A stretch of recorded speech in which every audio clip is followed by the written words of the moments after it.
Hello and welcome to my stream. Tonight we play more of Digimon World, and last time we had another Kunemon cycle that surprisingly gave us Vegemon. Even though I tried new strategies, I still got a repeated Digimon. And I had to deal with him. And I decided to, instead of giving up about that cycle, I decided to train him, and who knows, maybe we could digivolve him in the end. Which was what happened, and then for the first time we got a Piximon naturally. And with Piximon, our supposedly best shot for the tournament, we trained him even more. We gave him all of those fish, and then at some point I'll need to fish again. And then we went for the tournaments, all in, all we had, with all of the abilities unlocked. And some crazy things happened on those tournaments. Unfortunately, we still lost. But for the first time ever, we were able to get to the finals of the Rank S tournament, even though we got there with like a big clutch. We got there with like 40 HP or something, with almost no MP even. But then I was surprised to see that the opponent in that final match was only using weak attacks. So basically, even though things look terrible for us in case we do get to that finals again, it is possible as long as I have some sort of good amount of HP, right? Because that was why I lost. If I could keep it up for longer, probably I would still have some chances, especially if I could like poison my opponent and then keep on defending or something. I could see some hopes in there. It is possible. It's just complicated. But the only thing that really destroyed us on that match was the finisher. Yeah, even though your opponent will have some weak attacks to be hitting you and stuff, you can't really protect yourself that much against a finisher, right? So that's why you gotta have still a good amount of HP left once you head to the finals, which was not our case, and then that's how we lost. I forgot who was the opponent now. It was one of the Mamemons, I think. But it brought me hope, it brought me some new lessons as well, that Vademon shall not be underestimated, for example. Vademon destroyed my ass last time, and then I was like, oh, Vademon as the first opponent? Huh, that's easy peasy. And then, yes, I went back home crying for my mom. But anyway, tonight it's another day. Hopefully we can get Kunemon again, and then maybe a new Digimon, or maybe even Kabuterimon. I don't know exactly what's going to be my strategy this time, because it seems that the more I plan the things to happen, the less expected results I get. Like, I could not get what I was looking for at all. So, you know what? Maybe tonight I will train this Kunemon like super crazy. I will give him everything he wants, or I will train him non-stop. Out of the champions on the list, probably he will become a Bakemon if I do that. At least that's my expectation, or that's what I have kind of learned through this game, or through this playthrough so far. It seems that if I go all around and if I buff my Digimon a lot, Bakemon will be the answer. But even if that happens, I will give him a Vademon item, because it seems that Vademon is OP, and then I go for the tournaments even though I got a Bakemon. I will see. It's just because maybe I got Vegemon last time because I gave up on training my rookie in the last days before he digivolved. So basically I was just waiting for time to pass without doing anything, and then, I believe that was a result for Vegemon. So tonight I don't want to do that again. I want to train him as much as I can, give him as much points I can. And in case he becomes a Bakemon, I think about giving him a Vademon item, and that's the new attempt for the tournament we can have. So let's see what happens tonight.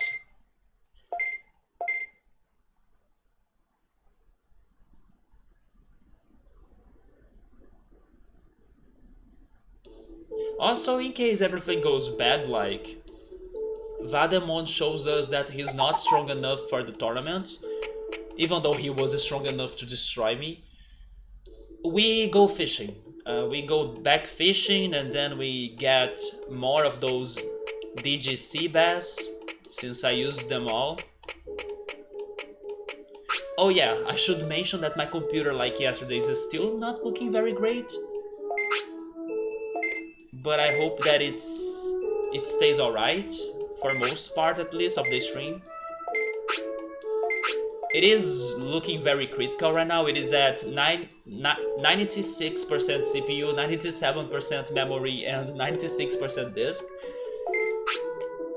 I don't understand this computer anymore. I tried it all, but I kinda gave up. Like, I work on fixes and then 2 weeks later it's bad again, so why bother, right? Let's let it explode and then I buy a new one or something.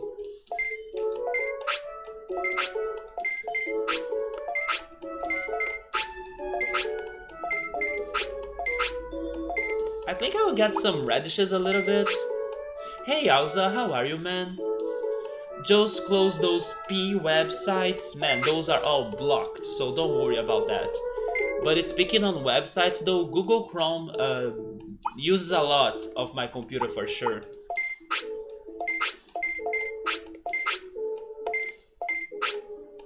What I don't understand is it says that it's kind of getting to 100% of usage, but then when you check the task manager, you can't really sum it all to 100%, you know?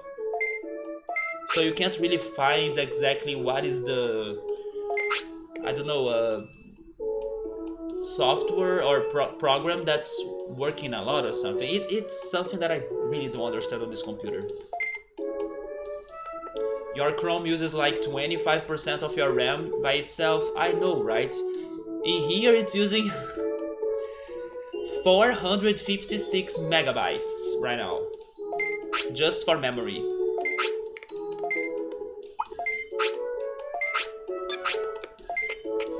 Let me go check Digimon and maybe do some shopping before I start the training.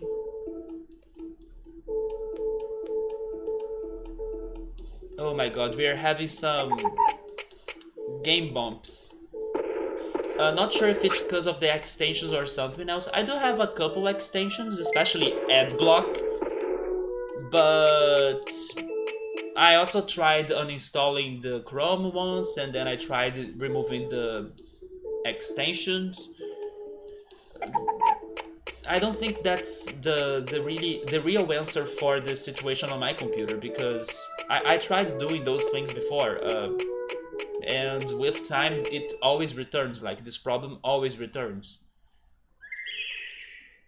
But even though it's showing me those numbers, as you can see, overall speaking, the stream is okay. It's not, of course, perfect. We did see some game bumps already, but considering the numbers, it's okay, right? So that's why I'm also not too worried about it.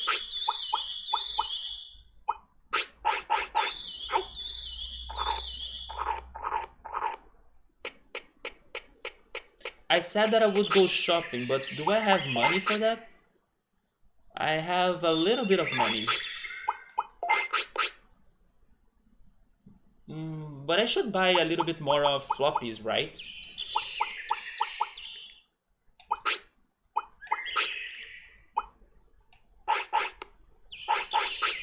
The older the PC gets, the slower it gets naturally. I believe that's the case.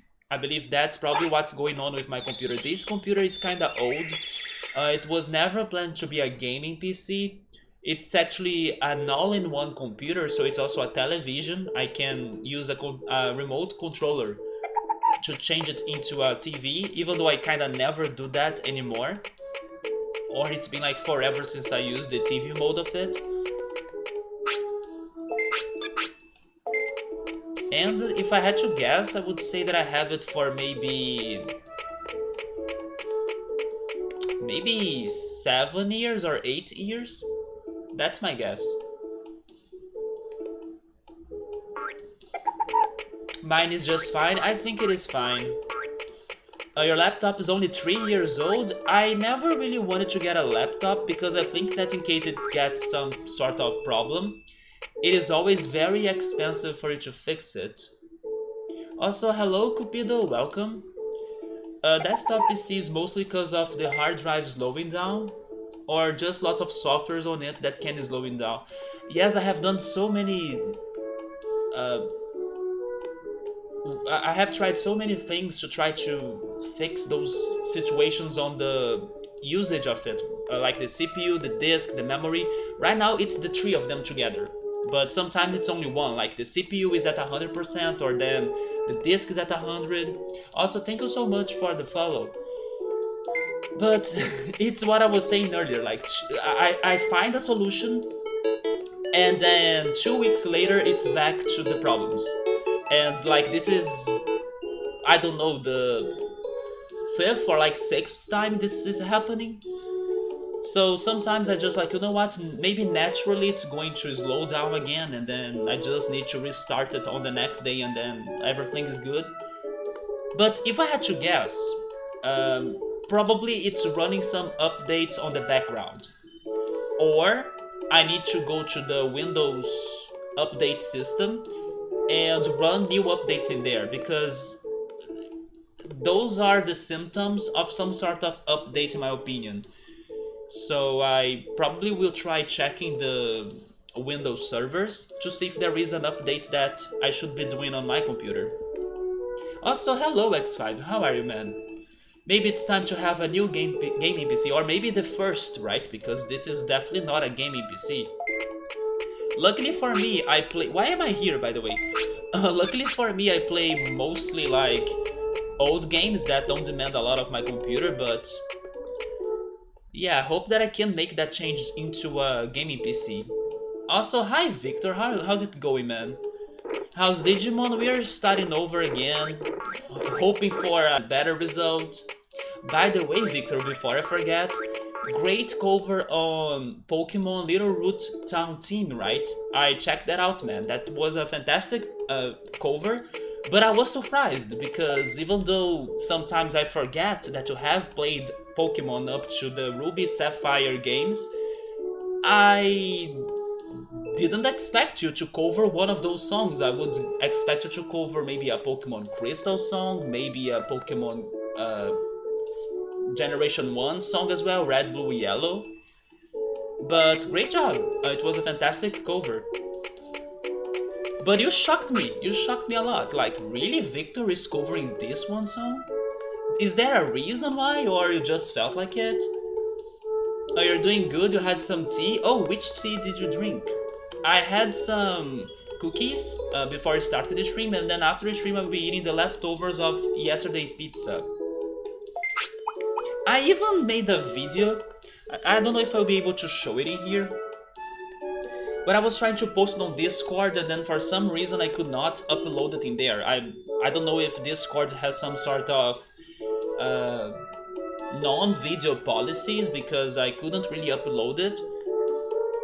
But I was making videos when I was eating the pizza yesterday to try showing you how was it like, because I told you in some streams before that this pizza that I have been ordering here in my hometown is a different pizza. It's a pizza that comes without tomato sauce and then you need to spill the tomato sauce yourself on top of it. So I was making some videos yesterday trying to share that with you to see how was the pizza like.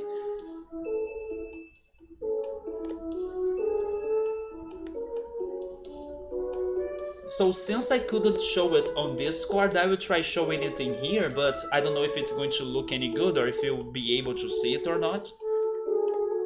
But basically, this is the pizza and the tomato sauce in a bottle.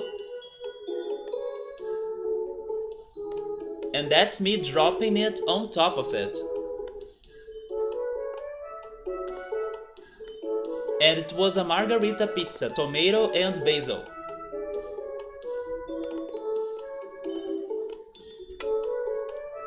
Could you see it? I don't know if it was too bright, but that's the idea of this one different pizza.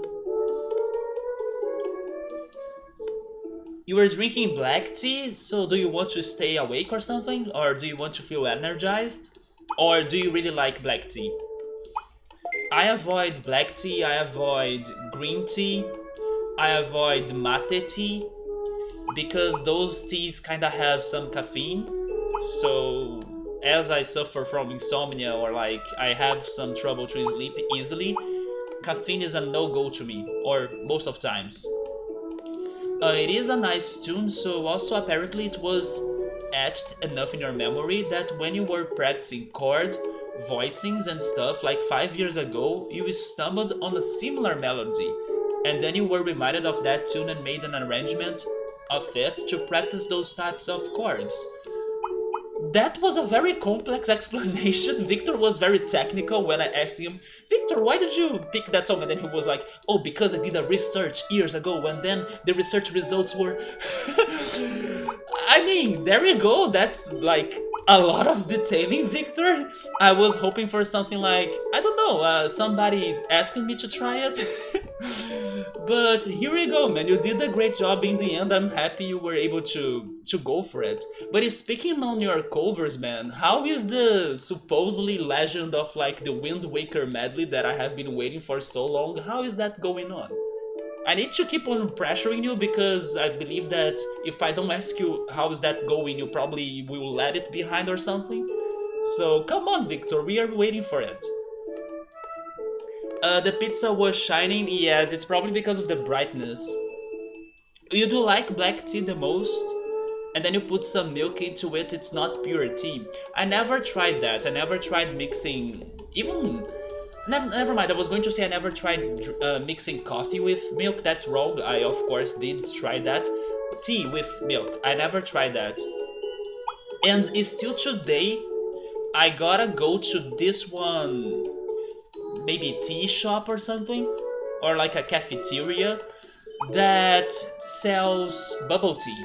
Have you ever tried bubble tea, X5? Is it any common in Argentina? Because maybe by now, I would say 2 years ago, my friends in here were telling me about bubble tea, and then I was like, what the heck is that? And then it seems it's some sort of sweet tea with some tiny balls of like manioc that, I don't know, you kind of bite those balls while you're drinking tea. It's maybe it's like a milkshake that's like uh, crunchy, or like it has some grains in it. It's like um, it's not a soft milkshake. It's not a soft drink, right? It's like something more, something that has viscosity. I couldn't think on the adjective. I could only remember the noun, like viscosity. Is it viscous, the adjective? I'm not sure, I'm just guessing. But it's something, you know, very kind of heavy to drink. But I still gotta try that because people said it's delicious.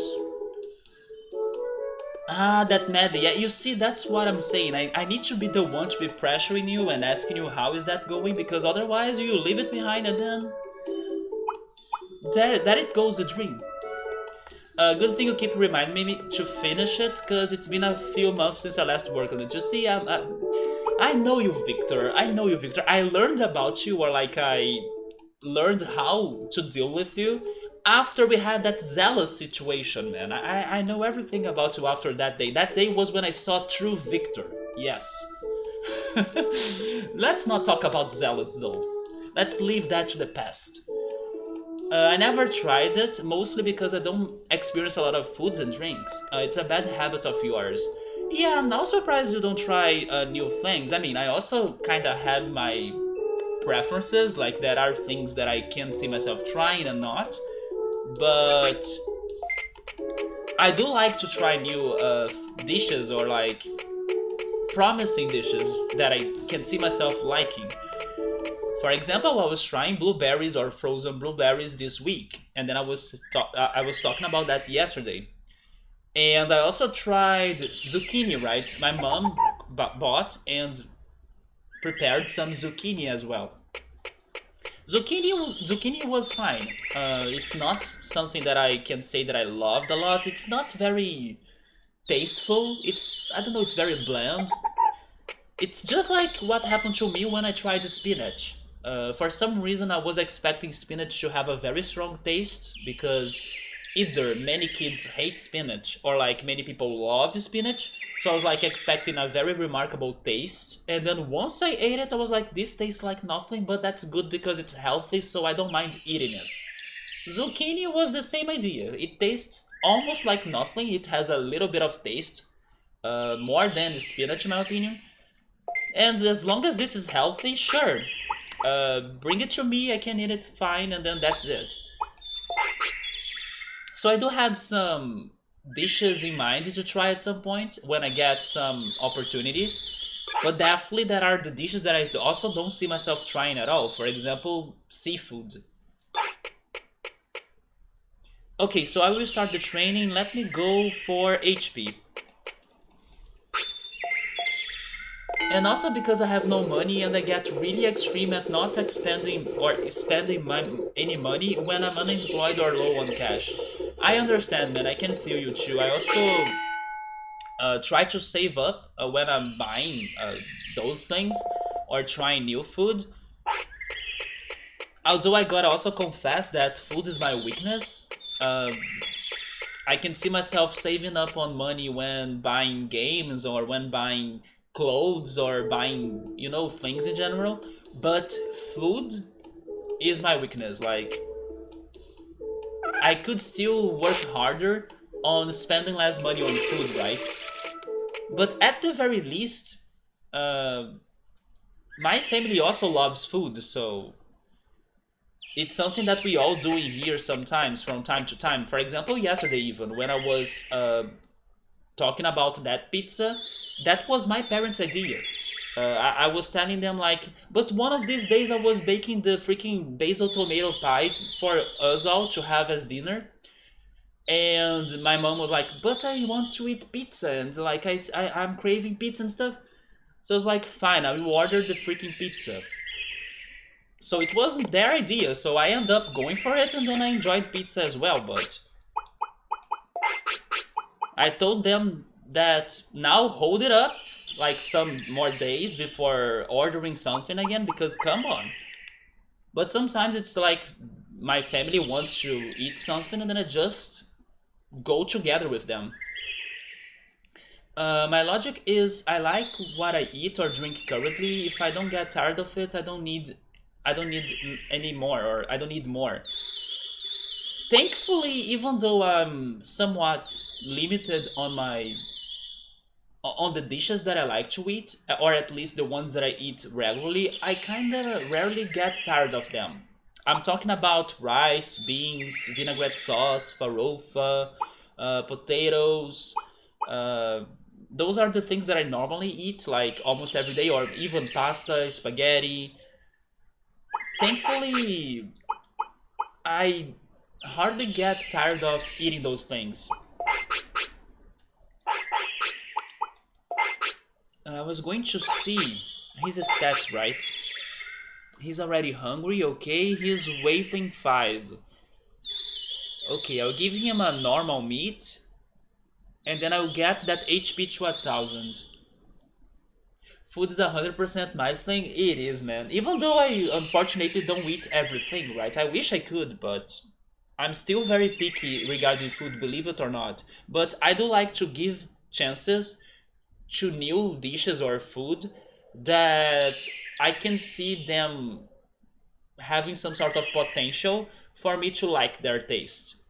But it's not everything, of course. Pretty much the same way, it's nice to stick to what you know when nothing else is needed. That's true. Food is great, right? Just try to be like me, and you will save money. One piece of bread for breakfast and one for dinner. Let me confess something here, man. Breakfast? What is that? So that's the true strats for you to like save up on money, right? But honestly, yeah, it's been quite a while since I last had breakfast because I kind of wake up too late. That's like lunchtime. So my first meal of the day is already lunch. Mm, I normally don't have breakfast.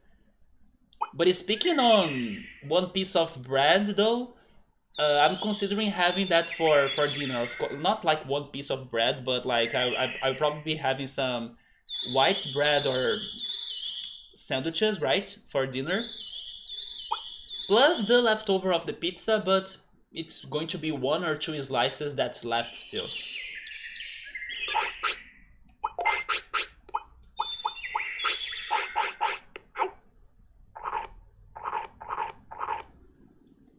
So yesterday I was bringing up some different topics. Most of them were about series, movies, and animes that I watched this last week, which were a bunch.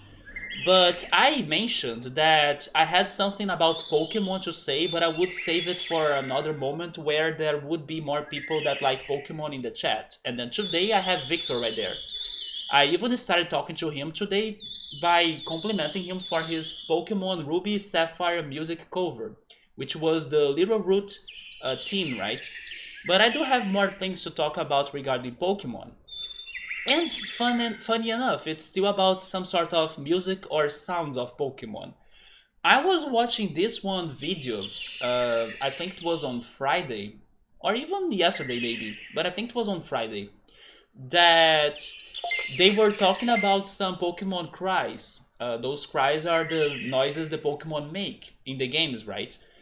And there were some crazy facts that I never realized. For example, I realized that the sound that Rhyhorn makes is the same as Charizard. How is that even? I knew that some of those Pokemon would have the same cries because it's something that I kind of realized before, but I never realized Charizard and Rhyhorn.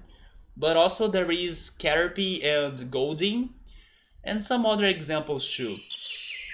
But another fun fact about the Pokemon cries is that as I haven't played Pokemon Sword and Shield, I was very surprised when I heard to some Gigantamax Pokemon cries. The new mechanic of the last game of Pokemon is this supposed Gigantamax thing when they turn into giants, and they change their cries. And what they do is that they slow down their cries like crazy and give them a lot of um, what is the opposite of pitch? Like when it's like a very pitched sound, it's the opposite. It's like a low sound, maybe. I'm not sure the technical words for this right now. Victor, help me out. But it gets, super heavier. And even the cutest Pokemon, when you're like doing a raid in the game, in the Pokemon Sword and Shield game to try capturing him, they gave us the example of Hoot Hoot, for example. Even Hoot Hoot will have the creepiest noise ever when he's at the giant form. So I was very surprised to hear some of those Pokemon cries. The other thing that I learned was that the shortest Pokemon cry is from Pidgey, and the longest is from Jinx, which is kind of funny, isn't it? They too are from Gen 1 as well. Even though Gen 1 had the biggest limitations towards the sound effects to their Pokemon, it's the one that has the shortest and also the longest. It has to be one piece, otherwise the diet won't be a diet. But I'm not on diet. If I start a diet, I will disappear. Look at me. I'm a freaking stick man. I'm not sure how to say this, but when you're drawing those very simple drawings of a person, maybe a stick man or something. That's me. I'm a freaking stick man. Dude, I have done that so much lately, waking up way too late and skipping breakfast because of it. Yes, I don't know what's to have breakfast anymore. Probably not the best thing. It is not. According to the doctors and specialists, breakfast is actually the most important meal of your day, but my breakfast is now lunch. I try eating something before going to bed though. I didn't know that. I knew some had to be repeats, but I didn't know which. Yes, I noticed those repeats before, but Rhyhorn and Charizard, it was a shock to me. I never realized that one. Especially because Charizard is such like a, famous, popular, and important Pokemon. And to know that his cry is the same as Rhyhorn was quite surprising. It gets really low and deep, yes, when they turn into Gigantamax. And the last fun fact that I can remember right now regarding their Pokemon cries happens in the Sun and Moon games. Another surprising thing that I haven't noticed before. every Ultra Beast, which are those crazy Pokemon from another dimension or out of space, every one of their cries have the same sound in the end. I never realized that, and I was like, are you freaking kidding me? They do have the same weird, tiny 1 second, or less than a second actually, long sound that kinda identifies them all, or kinda marks them all. And maybe it's their way of like telling the players, even in a subliminal message, that those Pokemon or Ultra Beasts are not regular Pokemon, or they are not like the same Pokemon as we are used to. That was very interesting to learn as well, that all of the Ultra Beasts have a certain millisecond of noise in the end that it's there for them all, you know? It's so kind of mind-blowing when you realize that. I wish I could realize that myself naturally, but of course, I had to have somebody telling me that. But still speaking on Pokemon cries, fun fact, my least favorite Pokemon is my least favorite because of that. It's because I hate his Pokemon cry. Every time like I need to listen to his cry, I feel like some agony because it's so annoying. And I'm talking about Zebstrika from Gen 5. Maybe another reason why Gen 5 is not my favorite generation. But Zebstrika cry is like a visit to the dentist. It's the only thing I can think on. And the video was complimenting many psychic Pokemon cries because they really, or this one YouTuber really liked how the psychic Pokemon cries were kinda complex, mysterious, and unique. And honestly, he has a point in there, especially when he made me pay attention to Mewtwo's cry. Man, Mewtwo's cry is something out of there. Like it's something very interesting if you really stop to listen to it with attention, you know? It's something like magical even. And I will connect this talk with the video that I was watching today that was about some remarkable 90s TV show themes or series themes. And one of the most remarkable 90s themes was the X-Files opening, right? That's such a banger that even kids today know or identify that theme even though they never watched the X-Files before. And I'm relating or connecting that the magic that I can hear on Mewtwo's mysterious cry is the same as the theme of X-Files, in my opinion. It's something that, you know, it's super... It's a sound that's so mysterious and magical. So, yeah, I was like, you know what? This guy has a point in there. Mewtwo's sound effect is freaking awesome and I never really gave it value.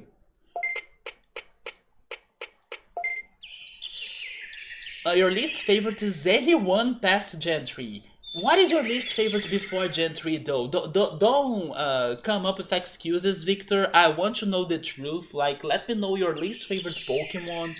Uh, Even if you don't have only a single name, then drop like a list of names. That's fine by me. But Zebstrika is definitely my least favorite because I hate his cry. Like, his cry is like a freaking drill from a dentist. It's loud, annoying, disturbing. I mean, disturbing may not be a big deal, because there are some disturbing cries from Pokemon that I don't think they are bad or that I kinda like them. For example, Regice's cry, which is something very weird. But also Gothitel's cry, which is another Pokemon from Gen 5. Her cry reminds me of the Psycho movie. It's the same as Norman Bates' freaking team, right? You can't really think of any at the moment. I also really like how this one YouTuber highlighted that in the anime, the best cry that a Pokemon got in there was Diglety, Diglety, Trio, Trio, Trio. Diglety, Diglety, Trio, Trio, Trio. And then, yeah, you cannot forget the Diglett and Doug Trio's cry in the anime, right? Zubat. Also, speaking of Zubat, there is this other YouTuber that used to make some Pokemon songs with lyrics. And he had, of course, for the cave songs, a whole anthem for Zubat. And I used to love those lyrics so much. I won't be able to remember the lyrics because you that know me well know that I can't remember lyrics of any songs, even in Portuguese. I don't care. I can't remember lyrics. But I used to listen to this guy's Pokemon songs with lyrics so many times because they were super fun. And he made like two Zubat songs with the themes of Red, Blue, Yellow cave team, like the moon cave team, but also the one cavern team from Gold, Silver, and Crystal, and both were talking about Zubat. I can't remember the first one that much because I prefer the second, but the first one is something like Zubat, Zubat, Zubat, Zubat, Zubat, Zubat, Zubat, it's raining Zubat. I hate this annoying na na, banana na na na na na na na na. Zubat, Zubat, Zubat, ah, na, na. Anyway, it was like a whole song about that. But the second one was my favorite, which was the theme of the cave from Gold, Crystal, and Silver. Probably I will forget part of the lyrics, but um, yeah, the part that I like the most is like I'm thinking it's funny as I'm remembering it. Um, it starts like this: giving my mama a wave, I'm going to the na na na na na na na. And then how is it, man? I'm also feeling a bit nervous when I'm trying to remember those songs. But there is a part that goes Zubat is watching every of your steps, I think. Zubat is watching every one step. It doesn't matter if you run or I forgot the word, and then he will come out to every step. Oh my god, I can't sing anymore. He will come up on every step or two. My name's Zubat, and I will bother you or something, and I will bother you. Super Sonic is gonna mess your mind. Zubat's not gonna be so kind. Zuba zuba zuba zuba zuba zuba zuba zuba zuba zuba. And then he says, sucking his love, sucking his life with oh my god, I can't. Sucking his life with leech life. There we go. I finally said it. It's like a tongue twister. Sucking his life with leech life. Zuba Zubat, repel run off again. Zuba Zubat, there is no way to escape. Zuba Zubat, and Geodude. Anyway, that was horrible. I can't sing, I can't speak in English, I can't remember the lyrics, but I think the name of the YouTube channel was Second Eagle something. Let me find it. Highly recommended if you like Pokemon music. Most of their lyrics are fantastic. There is a Pokemon Center song, there is a Early Bird song as well. There are so many covers. Unfortunately, they stopped making them, but they were very good. Also, hi Subaru, how are you, man? So Zubat and all of his brothers from the next generations, we only have Woobat, right? That's the only other bat-like Pokemon that I can remember. It's second something Eagle.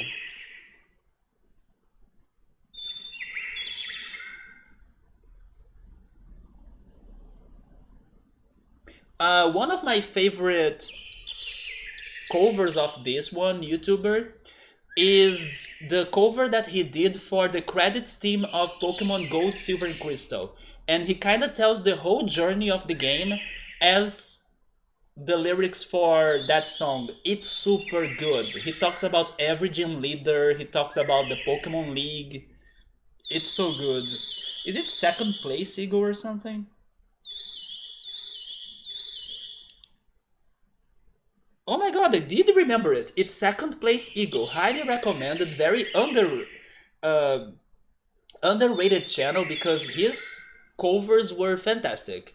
If you wanna have some fun with Pokemon lyrics, go there, check his channel out on YouTube, and listen to the Zubat songs that I was talking about because unfortunately I can't sing, I can't remember lyrics, and I can't speak English. So it's also been a long time since I heard those songs, so I'm still surprised I could remember a little bit of them. But very fun channel. It's sad that they stopped making those songs, but fantastic channel.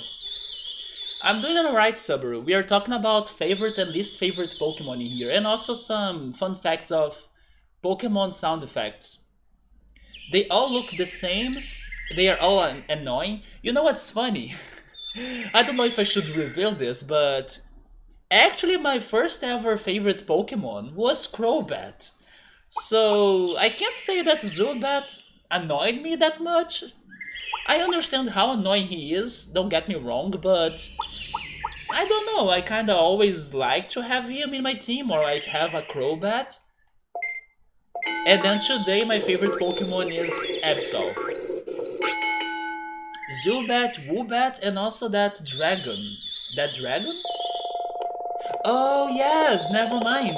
There is another bat, although this is an OP bat, right? Yeah, Subaru is talking about Noibat. Wait, Noibat is the first stage, and then Noivern. Yes, Noibat and Noivern from Generation 6. Good call, I forgot about him. But one of the best things about this one song from the cave that gets the hate for Zubat is when he finishes it with the Geodude. Like, it's so funny. It's like Zubat is showing up every time, and then after he's almost over with the song, he says, "And Geodude," which is true. Like, it's not only Zubat that destroyed people's lives when they were exploring Pokemon caves. Geodudes with freaking self-destruct? Come on. And then, in case you didn't have water or grass type Pokemon alive in your team, they were super hard to beat.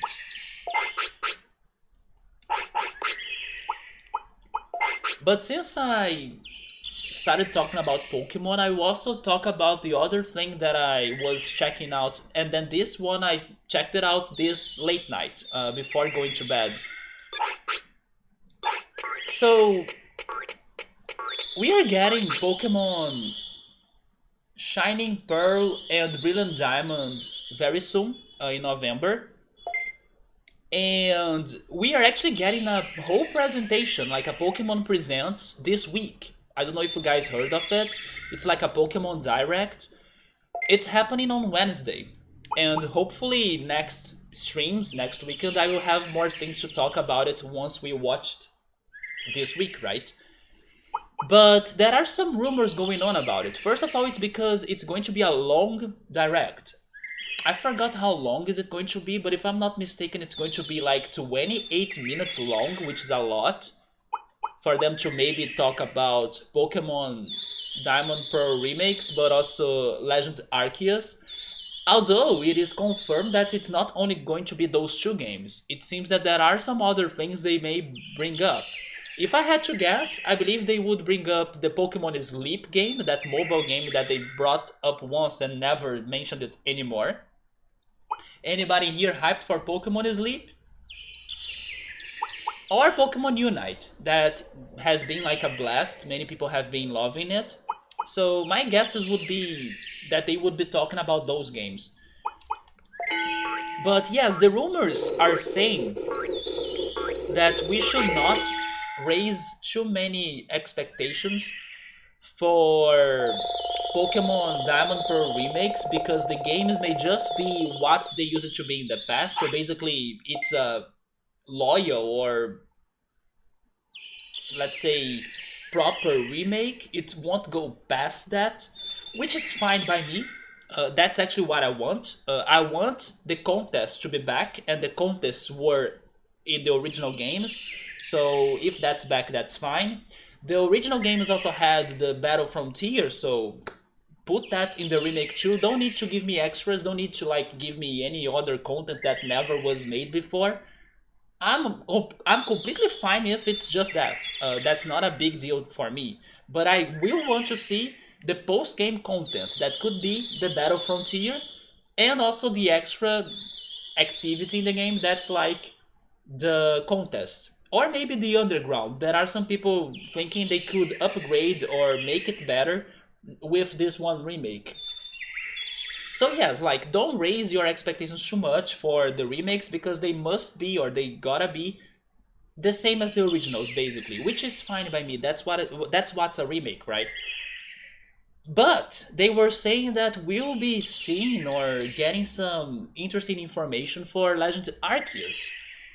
And that's quite interesting because like I was doing the opposite. I was not getting expectations for Legend Arceus because I was like, this game will fail. How can they release an open world Zelda-like Pokemon game just like 3 months after the remakes of Diamond Pearl? It's going to be a failure. It's going to be unfinished. I still kind of believe on that, but they will be giving us some information, it seems, and according to the rumors, we could be a little bit hyped for something. So let's see what is it going to be about. And the other rumor is that maybe we can be seeing or getting some sort of new Pokemon, but then I gotta say that it's not really a new Pokemon from like Generation 9. Maybe it's still too early for us to be getting such a thing. But what the rumors are pointing to is that maybe they will give us new forms for the legendaries of Diamond and Pearl, which is basically a new form for Dialga. Remember when I was comparing him to the Eiffel Tower once? Maybe now he can come true into like this one Eiffel Tower look, but also Palkia. So yeah, there are some rumors saying that they could be getting some new forms, which is understandable because that's what happened to Groudon and Kyogre when we got the remakes for Ruby Sapphire. I can see that happening. I would love to get some new Mega Pokemon, and I'm hoping it's going to be a thing in this remake. Or even some Pokemon forms. Is it forms? No, it's not forms. It's like region forms maybe. Like Galarian Pokemon and Alolan Pokemon. Now I wanna see some Sinnohian Pokemon maybe. Even though we don't get like new species or new Pokemon from Gen 9. I would like to have that surprise. Also, hey Chill Mode, how are you, man? This is a cute ass Digimon. This is Tanemon. This is like a tiny sprout. Once he wants to go to bed, we'll try to turn him into a bug. Oh man, speaking of self-destruct, I got so mad when they introduced the sturdy ability. You don't like the sturdy ability? Oh, when you are defeating the Geodude and the rest, I see. Yeah, and then they can sturd, or like resist the attack, and self-destruct on you? Is that what happens? Oh, you saw the trailer of the Gen 4 remake? You are disappointed? I'm not, to be honest. I don't think the graphics is like the most important thing to me. Like I'm saying, I just want the mechanics to be there. I want the contests, I want the battle frontier. Give me that, and I'm fine. If you can give me more, such as an improved underground, and then maybe a Sinnohian form, or a variation for the Pokemon, or the new versions of Palkia and Dialga, that's extra. But the graphics, I'm fine. It's fine by me. Although, have you seen also some fan-made trailers for Pokemon um, Diamond and Pearl? If they were getting some sort of 3D new graphics, there are two at least that I have seen on YouTube. I would recommend you checking those out. They look beautiful. Which is weird because they usually use the newest engine to make the remake. I mean, they are using the newest engine. It's just that they went for this graphical approach, but also because I believe they are. kind of um, they are kind of allowing this third company to be making the game for them, because that's actually how they are going to release the two games in a very minor gap of time, which is like 3 months. It's because the Pokemon company itself is not really working or developing the remakes. It's because a third company is, and then they are just like managing and checking and approving what they are doing, while they are focused on Legend Arceus that's going to be released in January if it doesn't get delayed.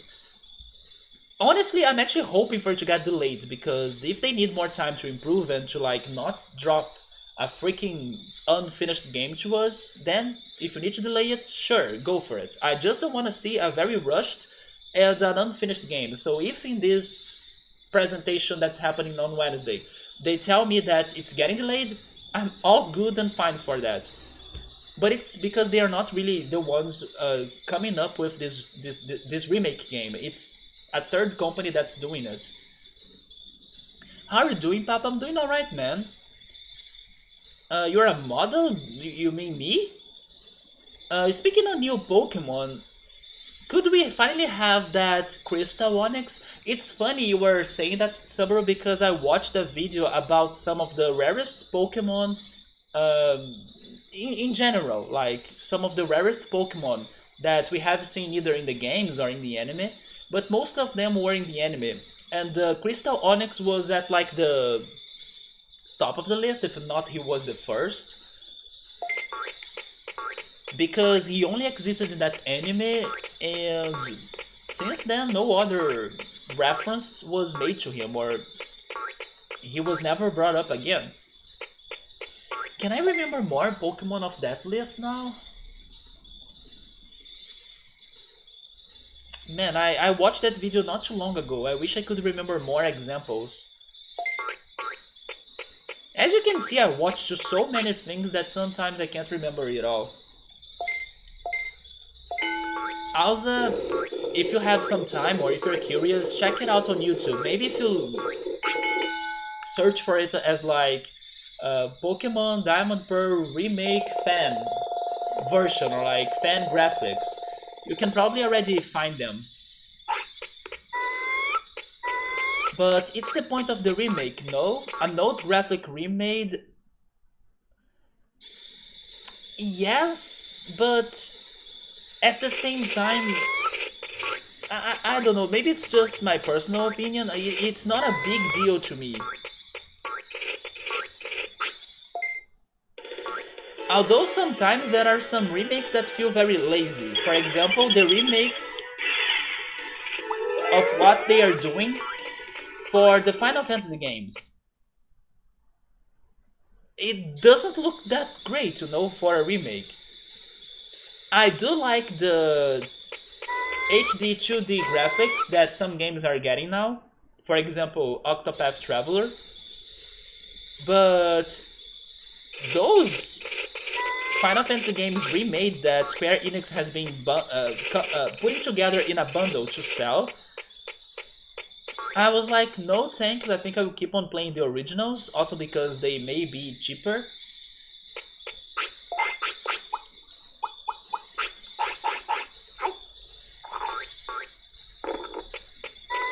Do you know the Crystal Onyx chill mode? Yeah, the Crystal Onyx is super rare. I wish I could remember more Pokemon of that list.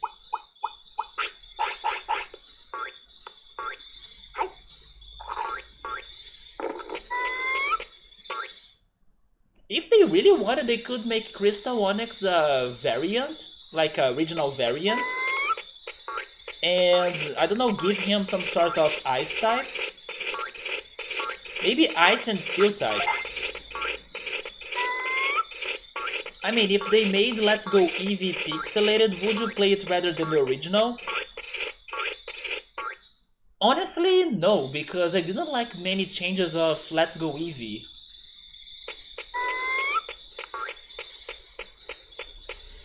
Let's Go Eevee did not catch my hype.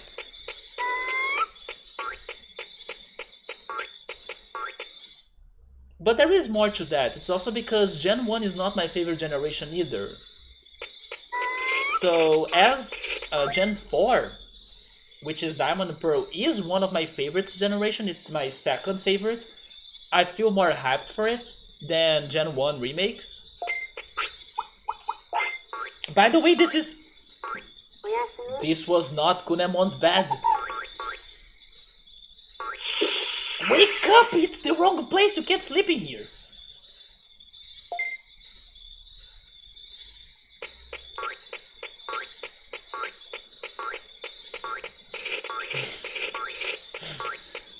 Imagine if I end up with Palmon.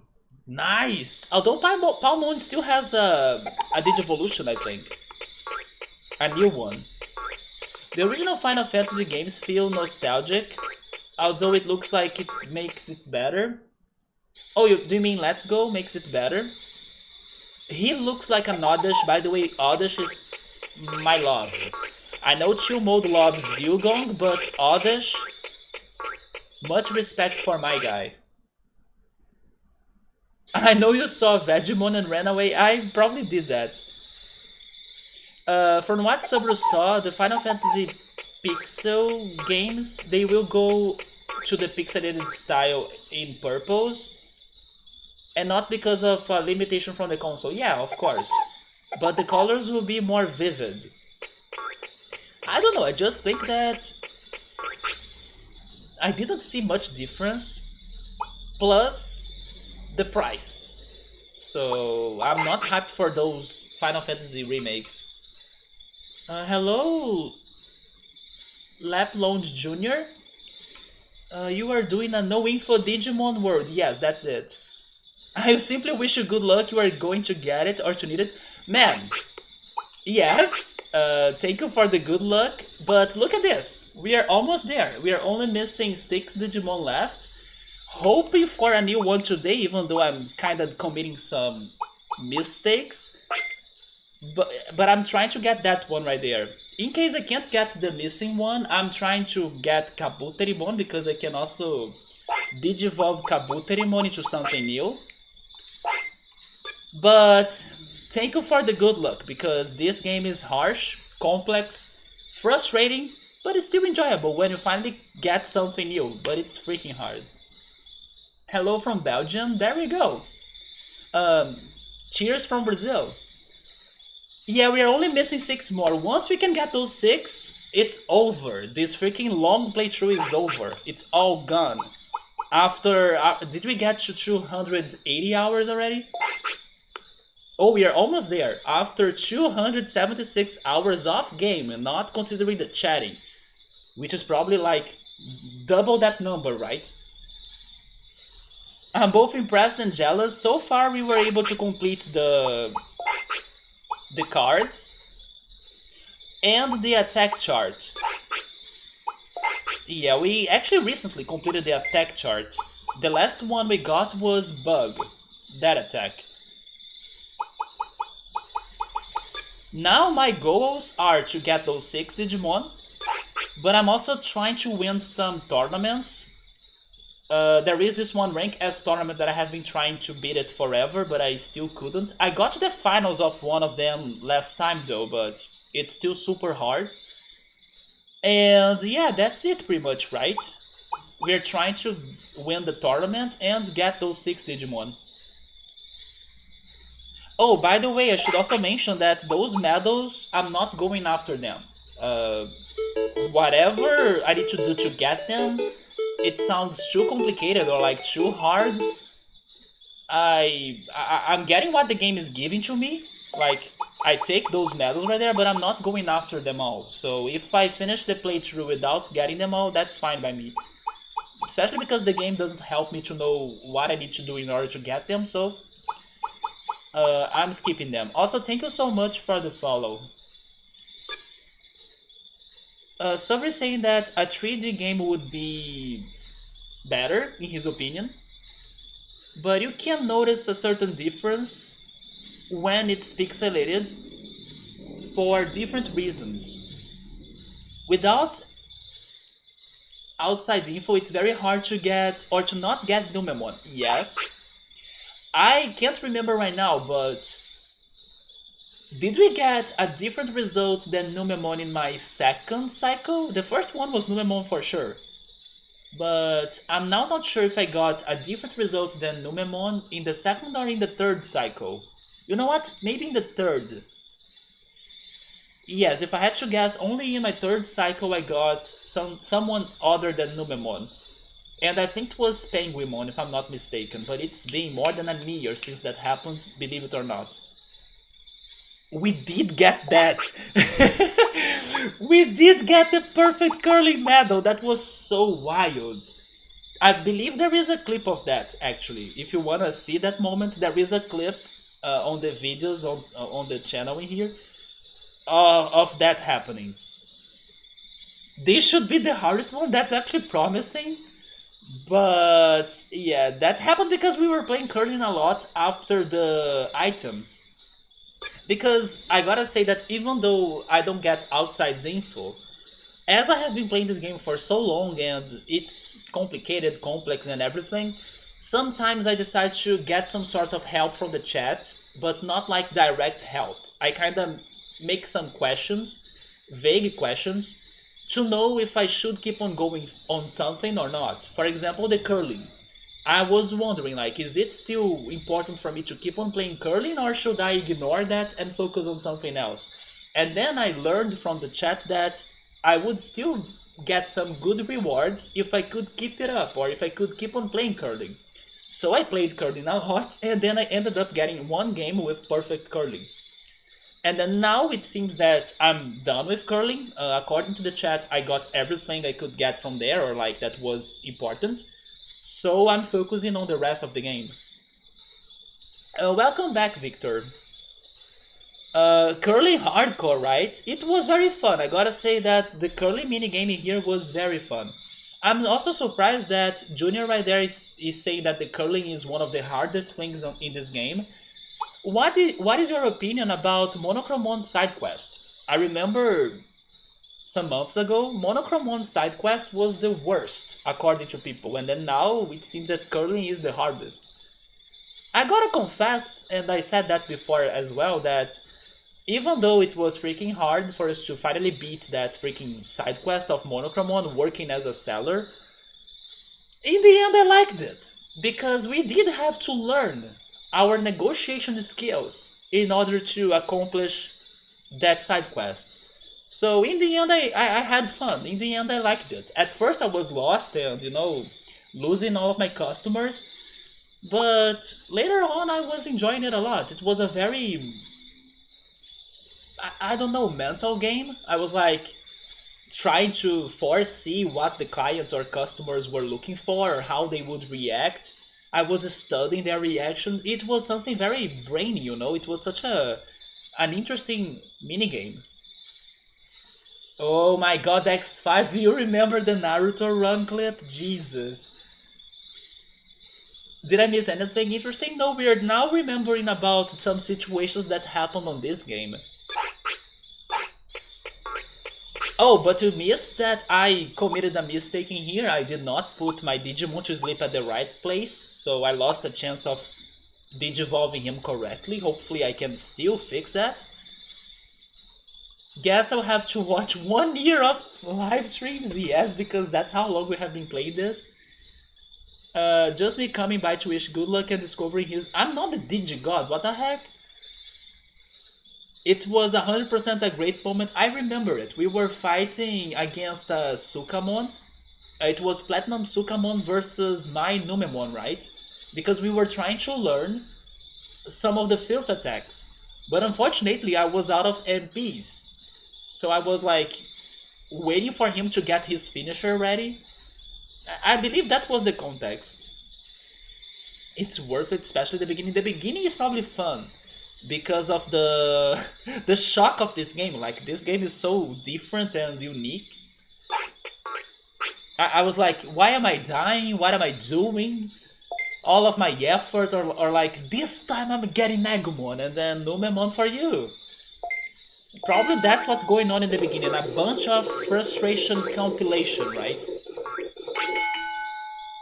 But That's what makes this game fun. Like, it's so surprising. You never know what's going to happen to you from the next minute. It's just like life. Everything can happen on the next minute, guys. Everything. All of the crying in this game is so brutal. That lasted for at least half of the playthrough, for sure. Like, I was still figuring things out, losing to bosses, and then, like, having to restart, or losing my attacks that I fought so hard to learn. I will never forget the day that this game punished me with, like, you died? Let me take out of like 6 of your attacks. They took like 6, not 1, not 2, 6. For like losing a heart. I had 3 hearts to save and then they got rid of... That was one of the most frustrating moments of this game, for sure. When they took like 6 of my attacks that I took like weeks to learn.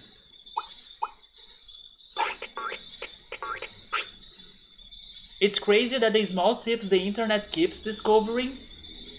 Wait, the game can be run at year 29? Is that the year we are at now? You always heard that year 10 is and up it starts glitching. That's funny you are mentioning it because as I'm a kinda slow player, I do take a lot of time on the games I play most of times. Also because of the chatting, you will see that in here we chat a lot too about all sorts of things. So that slows down my playthrough. But it's funny you are mentioning that because it's one of the things we like to check. Like, are we going to break the clock of this game? We did that on Final Fantasy, on Chrono Trigger, Chrono Cross. Oh, by the way, I just remembered something. I was remembering Xenogears now, bringing back some titles from games we played before. I heard that there is a rumor of a new Xenogears... Not Xenogears, Xenoblade. Xenoblade coming up. I need to tell Pilot that because Pilot likes Xenoblade games and also Xenogears, but unfortunately Xenogears is kinda left behind. There are some rumors for a new Xenoblade. Not sure if it's going to really happen. I mean, it must or it might, since it's such a successful franchise. I just think it's a bit too soon, maybe, because one of these days they were still dropping some Xenoblade 2 content, like a DLC even. But yeah, people are rumoring a new Xenoblade. And also a new GTA, Grand Theft Auto, right? It's not my game, but I also heard that. If not a new game, then a bundle or a remaster of the older GTA games. Somebody is saying that he still prefers the timing. Oh yes, that moment. His favorite moment of this playthrough is the right timing when I had to get my Digimon to feel sick. When we were doing Frigimon or like... Yeah, Frigimon is his name, right? Frigimon's side quest that you need to go to Friesland and then your Digimon should get sick. When I was saying or like solving the situation, my Digimon got instant sick. I was like, what do I need to do for me to solve this side quest? Is it getting sick? And then at the same second my Digimon got sick. Yeah, the timing in there was godlike. I won't say out loud from fear of spoiling one. Oh yeah, be careful, but don't worry, when I'm struggling too much, I may come up with some questions or vague questions, so the chat will be able to help me a little bit, to give me at least some sort of directions, you know. You got to 70 when you were a kid? 70 hours? Wait, or do you mean to year 70? Wait, you got to year 70? And then I'm here surprised with my long playthrough, right? Look at Alza right there. Yeah, chill mode, the freaking old school games, always a blast. By the way, why am I giving Tanemon so much HP though? I said that I would give Tanemon like 1,000. We are getting 2,000. Okay, let's change it up for magic points. I don't know what's going to happen after this, but let's do it. It's too late to regret.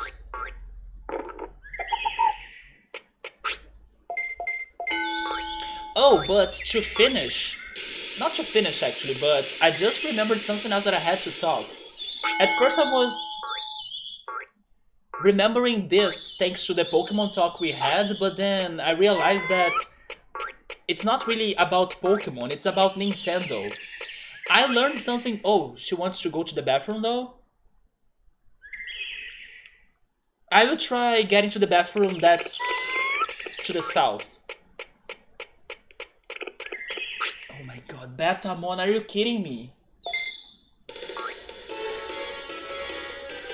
We are committing a mistake right now. Thanks to my good old friend Betamon. In case I have time, then sure, the toilet. Do I have time though? I do have time, there we go. So, portable potty. Saved. Some things never change. Yeah, this is a curse since day one. Fighting that freaking Betamon that says, now it's my time. It's always your time, man. It never changed. I pause a lot, I do. If I didn't, I would probably pass year 100 for sure. I pause it because I don't want to allow my Digimon to die without training him or while I'm chatting. That's the tank Tanemon. But going back to what I was going to say, fun fact of Nintendo. First of all, do you guys know what's the meaning behind Nintendo? Like, what does Nintendo mean? So, there is not a, let's say, 100% official confirmation of it, but there was a there was a story behind Nintendo's name that was released or published in the book that talks about their whole history, right? So, let's say it's kinda almost official, but does anybody know what Nintendo means? Because I was watching a video and then I kinda heard that. I believe nobody will know, right? So I will just say it. Oh my god! Never mind! Victor, yeah! That's actually what it means, or at least the idea behind it. It seems that Nintendo is something about living your luck up to the skies. Victor, GG, man! You see Victor right there, sniping the right answer in this quick trivia? That's correct, that's actually what Nintendo meant, I didn't know that. But since I brought this up, and I also thought about other names we have in the industry, did you guys know that that company that makes fuel called Shell is named Shell because of the past of the owner that used to sell shells? Like, that guy used to sell shells, maybe at the seashore, and then for a change of life, he decided to found or like to start Shell, the company, the fuel company, and then he gave the name of what he used to do to survive in the past. That's why Shell is Shell. I was also surprised on that. And the other thing that I was thinking about names, and then now I actually don't have an explanation. I would like to know in case somebody knows why is it named like this, is about the game called Metal Slug. There are a lot of fuzz about Metal Slug recently because of the new Metal Slug game. That's going to be a tactics game. And when I was seeing the trailer of it, because we also had an Indies Direct, like a Nintendo Indies Direct this week, that showed us more trailers of this game, I was wondering why is Metal Slug called Metal Slug? Does anybody know? I have a theory, it's probably because it's about war and tanks and things. And then, if you stop to think about it, a tank is very slow and it's metal made, so maybe it's like another name for the tank, like a metal slug, you know, because it's slow but it's made of metal, but it's strong and powerful. It has a shell. I don't know, but is there another explanation about this name that I'm not aware of? Does anybody know? I was curious. Victor got it first try, right? You have heard that somewhere before a while back. It seems the information is on the Nintendo's storybook or something. They used it to be a card game company at first. Me neither. I heard of the shell name from another video, of course, but I was very intrigued that the guy that founded one of the greatest fuel companies today used it to sell shells, which is something very simple if you stop to think about it.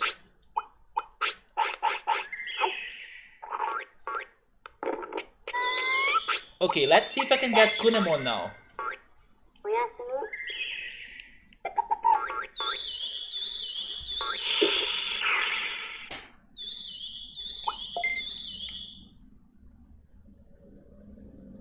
I did get him, there we go. Now every time I listened, or every time I will listen to one of the Mario 64 songs, like the Wind Cap song, I will think about this meaning behind Nintendo's name. That's like, leave your luck up to the skies. And then that song from the Wind Cap of Mario 64 starts playing on my mind.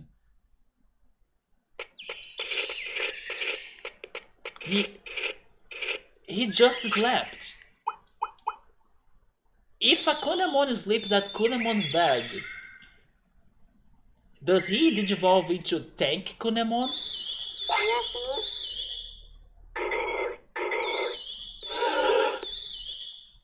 Right? Is this the pre-release of Pokemon Sleep that I was just joking about?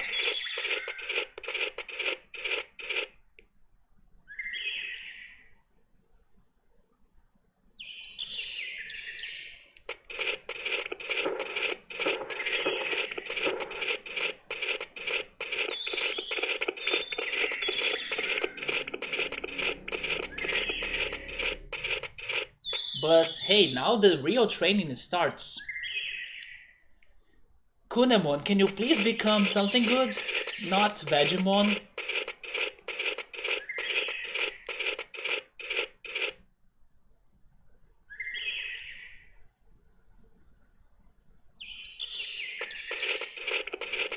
So I'm trying to remember some other things I have seen this week. I just remembered something. And it's going to be food talk. I watched a video of some very disgusting food. I mean, disgusting is relative, like some people may enjoy that dish somewhere in the world, otherwise it wouldn't exist. But, would you guys ever try eating a cucumber Wellington? Because normally it's like a beef, right? The Wellington beef. But someone decided to create a cucumber Wellington. And then you think like, why? So yes, I saw a cucumber Wellington. And also a deep fried pizza. I think that a deep fried pizza sounds okay, even though it sounds too fatty and greasy, but it's still gotta be good, right? It's still pizza. It's just extra fatty. But yes, I saw a deep fried pizza as well. Man, the fan-made remake looks 500 times better than what Nintendo did. Oh, you found the trailers? Yeah, those trailers look good, right? I gotta give them the credits for the trailers. I hope you guys also go to that YouTube channel I was mentioning earlier, Second Place Eagle, to listen to the Zubat songs. Too bad that I couldn't sing well or like remember the lyrics correctly. Deep fried pizza sounds like an abomination. Victor disagrees. I mean, yeah, it sounds like a mutant But you can't say it will taste bad, right? Do you think it would taste bad? I don't think it will taste bad.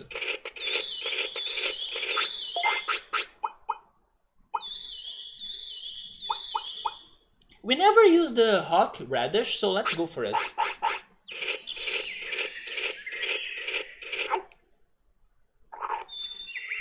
Oh yes, remember yesterday when I said that I would try to watch A Silent Place Part 2 after stream? I watched it. It's a good movie. You can't say it's fantastic or amazing. It's kind of like the first movie actually. If you like the first movie, you may still like the second as well. But the one thing that I was thinking after I watched it was that wouldn't this be a good video game idea? Like a video game that it's very silent, just like the idea of the universe they created for the movies, and it's a horror game or like a suspense game that you need to stay silent for the whole playthrough so you don't get attacked by a crazy monster. I was thinking that it could be a good game. And then there will be like some traps in the game for you to eventually make some sort of noise. And then you need to hide yourself fast or like I don't know, react fast in case you end up making some noise. I was like, man, this movie could be a good game in my opinion, and and something different that we have out there. A very silent game, like,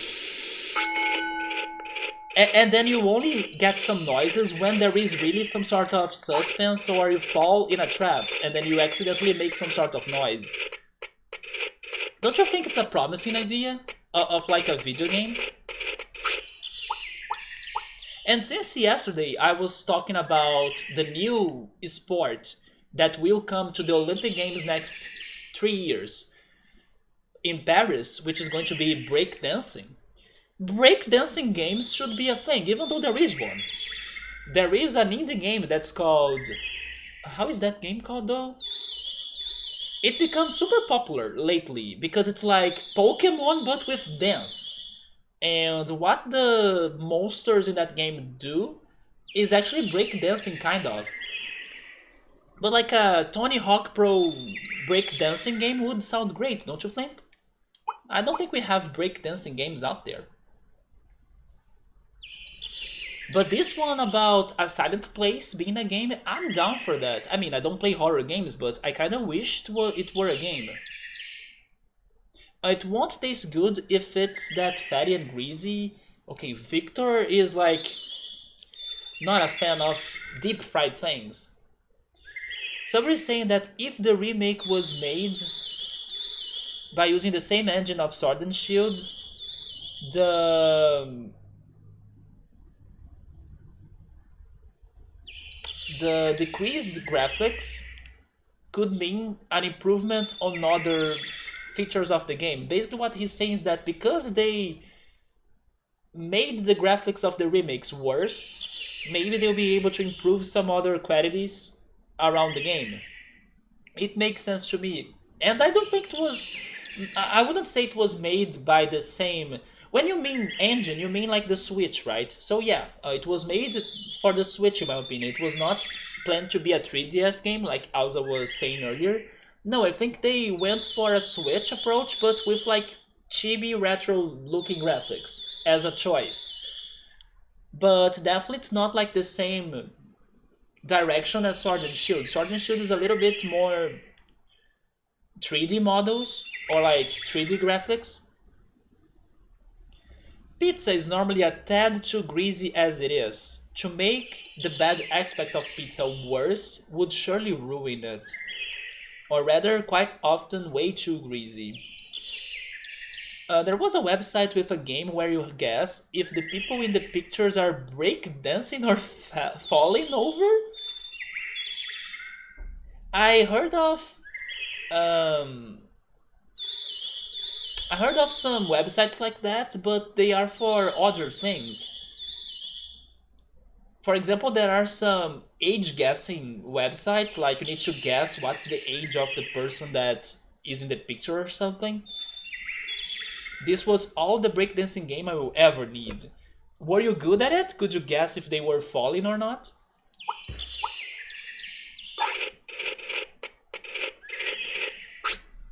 Oh yes, let's go for more magic points.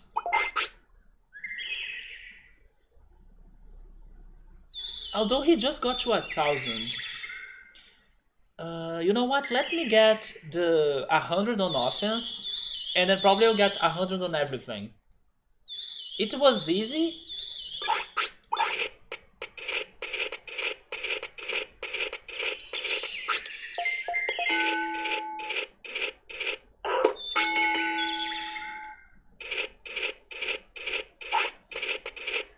So right now I have, for my future games idea, or future games ideas actually, a breakdancing game, a game that goes around the lines of A Silent Place, the movie, a kite game, like a game where you play with a kite. I also will need a scooter game, like Tony Hawk's Pro Scooter game. Even though there was a scooter game in the PlayStation 1, we kind of found that information. It exists. There was once a scooter simulator game. Oh yes, you know a game that I heard on this Nintendo Indie Direct that they had, that was a new idea to me? A wine making simulator game. We are getting that specific. Now we have a wine making simulator game. You work as a, I don't know, a sommelier of wines, and then you have your grapes farm and everything. How refined is that, right?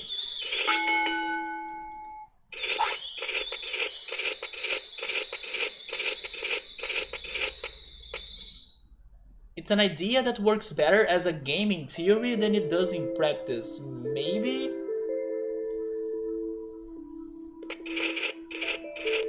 Yeah, it won't be as fun as like breakdancing yourself, right? But it could be a good rhythm game.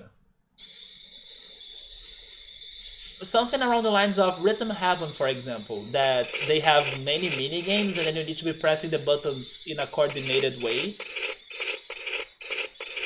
So I can see a good or fun breakdancing game with some potential. Oh, I remember the name of the indie game that I was saying. Ooblets. Have you heard of Ooblets? Ooblets is like Pokemon. Pokemon mixed with Harvest Moon or like Animal Crossing or Stardew Valley. And the battles between the monsters in Ooblets are dance battles. So that's why I was saying that they probably do some breakdancing in there.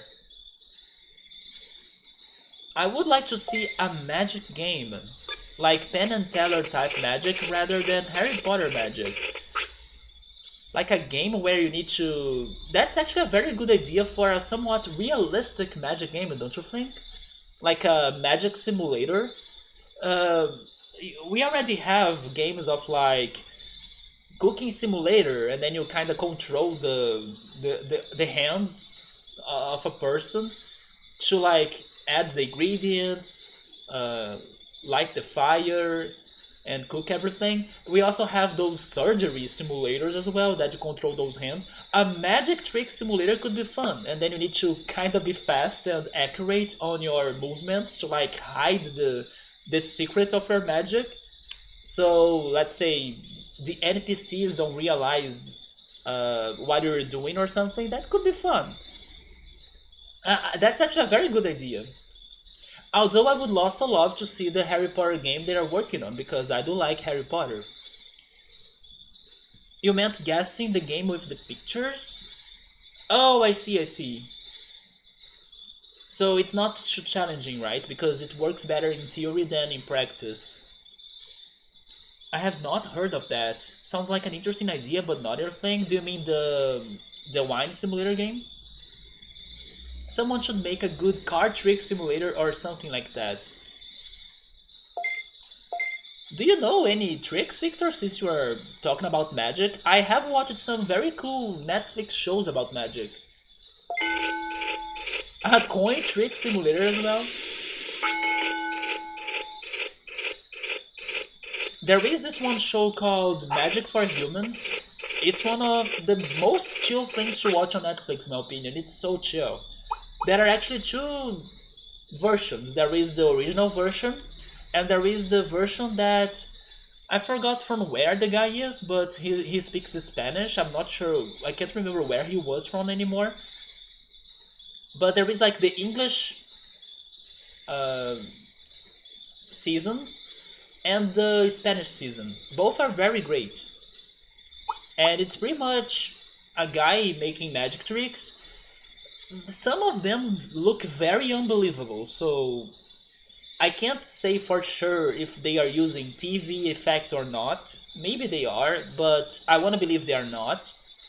But yeah, some things they do in there look like unbelievable, so that's why the show is also very great because it's kind of surprising. But the other good thing about the show is that every episode gets a team, and then it's normally like a life team or a society team, and the magic tricks are kind of related to that team. Plus, there is some sort of message or discussion and topic throughout the episode that kind of makes you wonder and think and relate to what they are saying. That also makes the show very interesting. It's super chill. It's like a very good distraction. And the follow up could be a coin trick simulator. I know a few, but I suck at performing them. I don't know any magic tricks.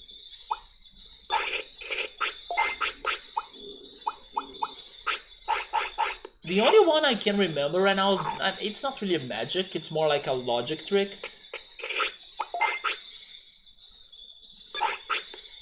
is that one that you ask somebody to like think on a number, add 10, subtract, I don't know, 15, and then subtract the number you thought at first.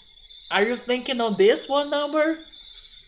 Are you thinking on 3.14, 15, 9, 6, 2, which is what I could remember so far of the pi number? I remember that one logic trick. I do have a real interest in magic tricks and how they're done, but how they can look when they are done well. But I don't have the patience to practice the tricks. I get bored of it too quickly. In my case, I think I don't have the coordination to perform magic tricks. I probably will drop something and then they will reveal the secret.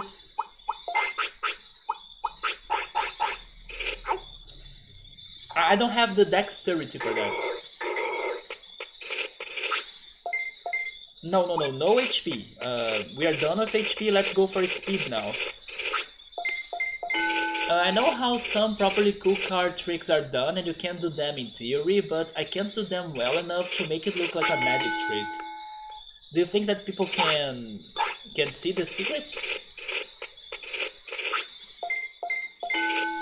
But isn't it crazy how every magician says that their biggest nightmare is like performing magic to kids? Because kids normally will somehow pay attention to what you're trying to hide. Isn't it funny though?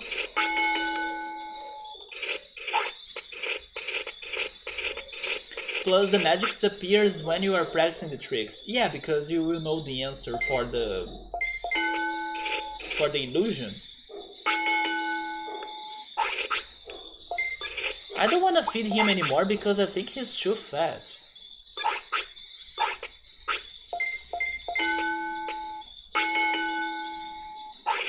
Or should I feed him more? What if his remaining Digivolution is a fat Digimon? You know what? I will give you what you are asking for, sure.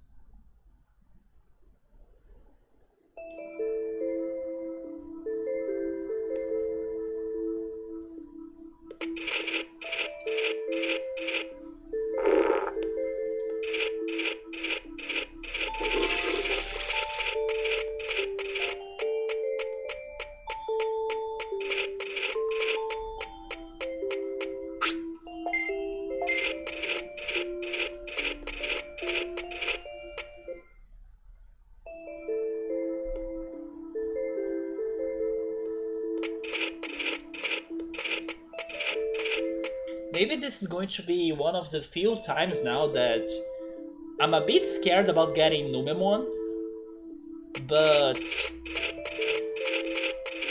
I will go for this, like, maybe he's too heavy, but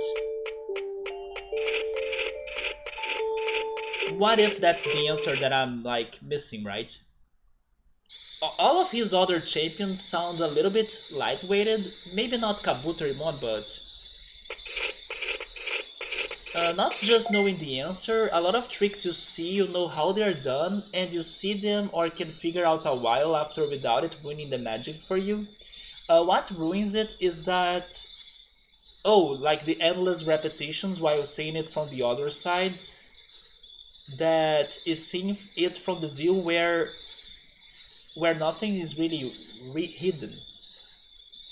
What ruins it is endless repetitions while seeing it from the other side, that is seeing it from the view where nothing's really hidden.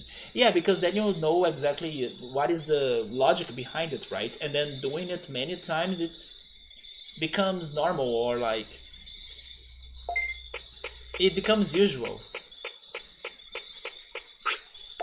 But you know what? A magic trick game that you were saying also sounds fun to teach people magic, right? Not only to I don't know, be the simulator itself. Like people could try reproducing those magic tricks in real life.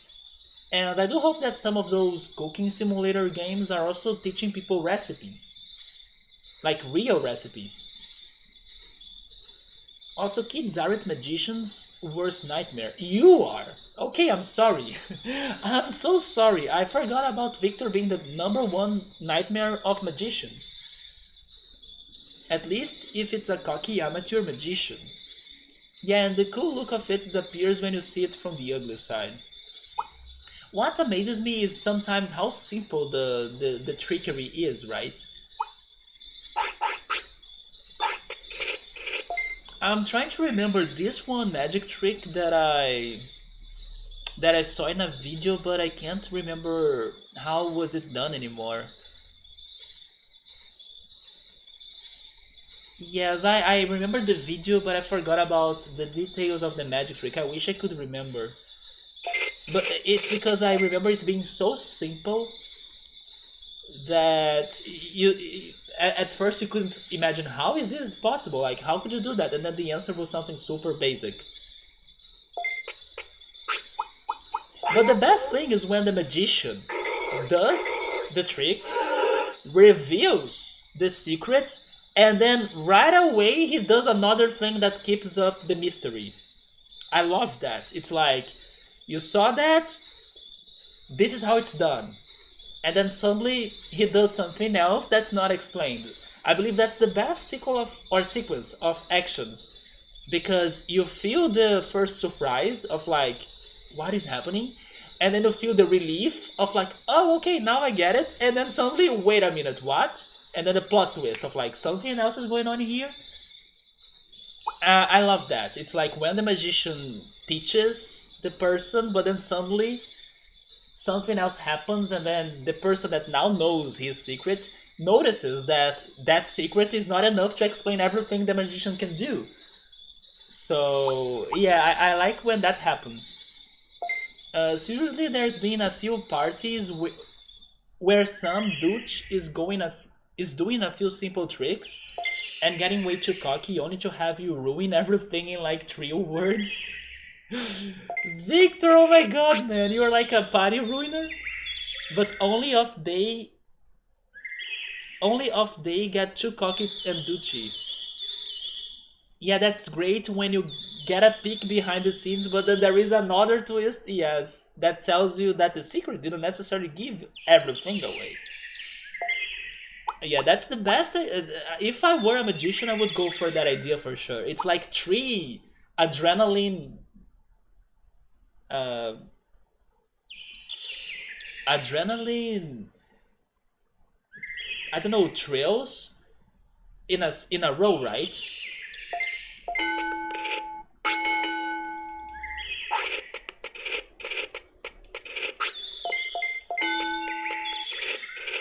Why am I going for brains? You see, I'm such a I'm going in a such auto mode right now that this Kunemon will end up becoming anything but what he needs. Should I feed you again though? I think I will, because even though you're looking heavy, I guess that's what you are asking for, so sure. But I'll give you only meat. Maybe a sirloin is exaggerated. I will go for just meat.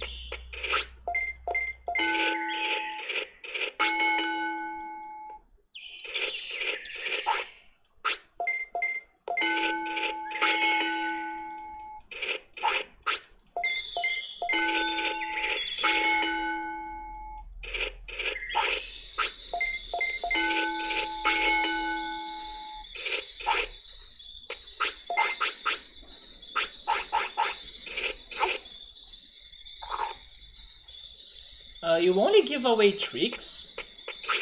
Um, just a second.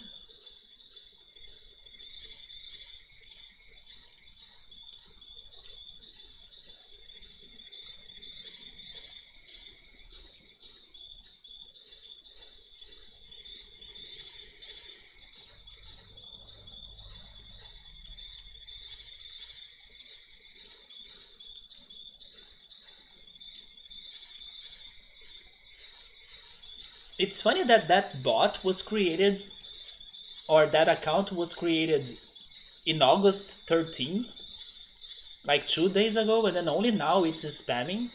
What the heck?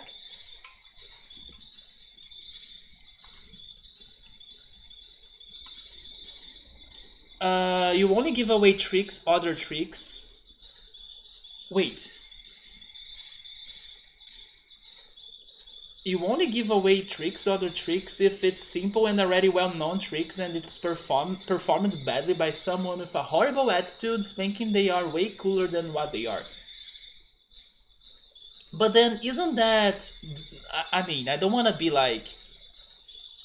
Uh, I don't want to give it a general idea, but when you learn magic tricks, don't you want to kind of give that impression that you are somebody cooler than at least your public? I get what you're saying of like someone that goes too much, like they try too hard. But I believe that when people learn magic tricks, is to like look cooler than the rest at least.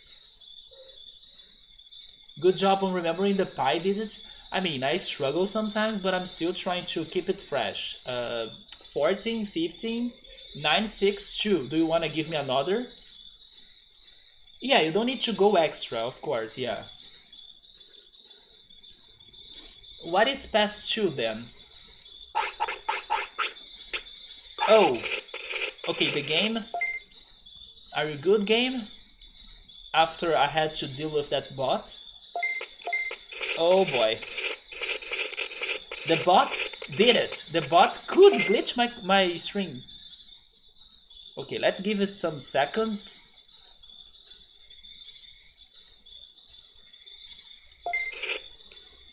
It's back. There we go.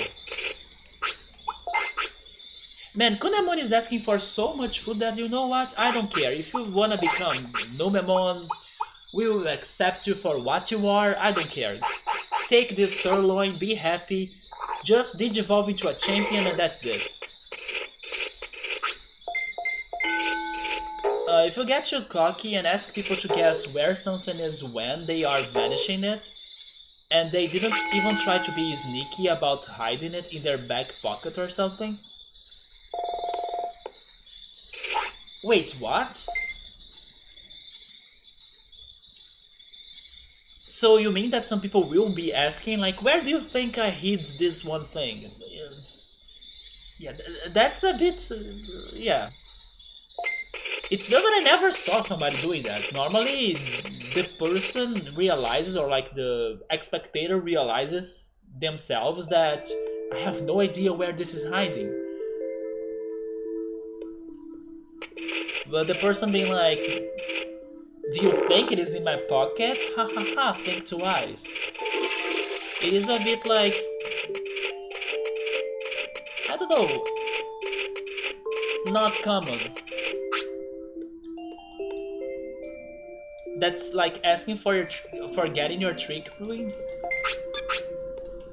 I just think it is unnecessary. Like, why do you need to make those questions then? I mean, if you're pointing that, it's kind of obvious that it's not going to be hidden inside your pocket. Otherwise, why would you highlight it?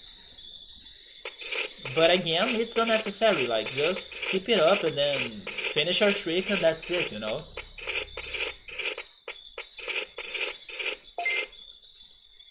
Wait, so I actually didn't say it right, Victor. I was saying 3, 14, 15, 9, 6, 2, but it's actually 2, 6. I mean, I remember the numbers, but not the order. 3.14, 15, 9, 2, 6, 5. And then 35? 6, 5, 35. Okay, I can try that. 3.14, 15, 9, 2, 6.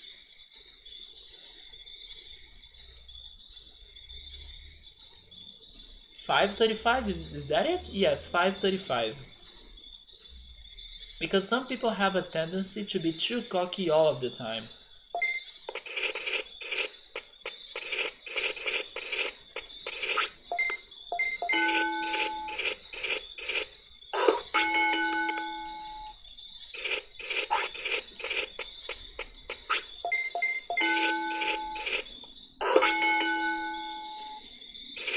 How were you able to learn the tricks? Were you learning them on YouTube or something? Or did you get a book that could tell you some magic tricks? Or do you naturally realize some of the tricks?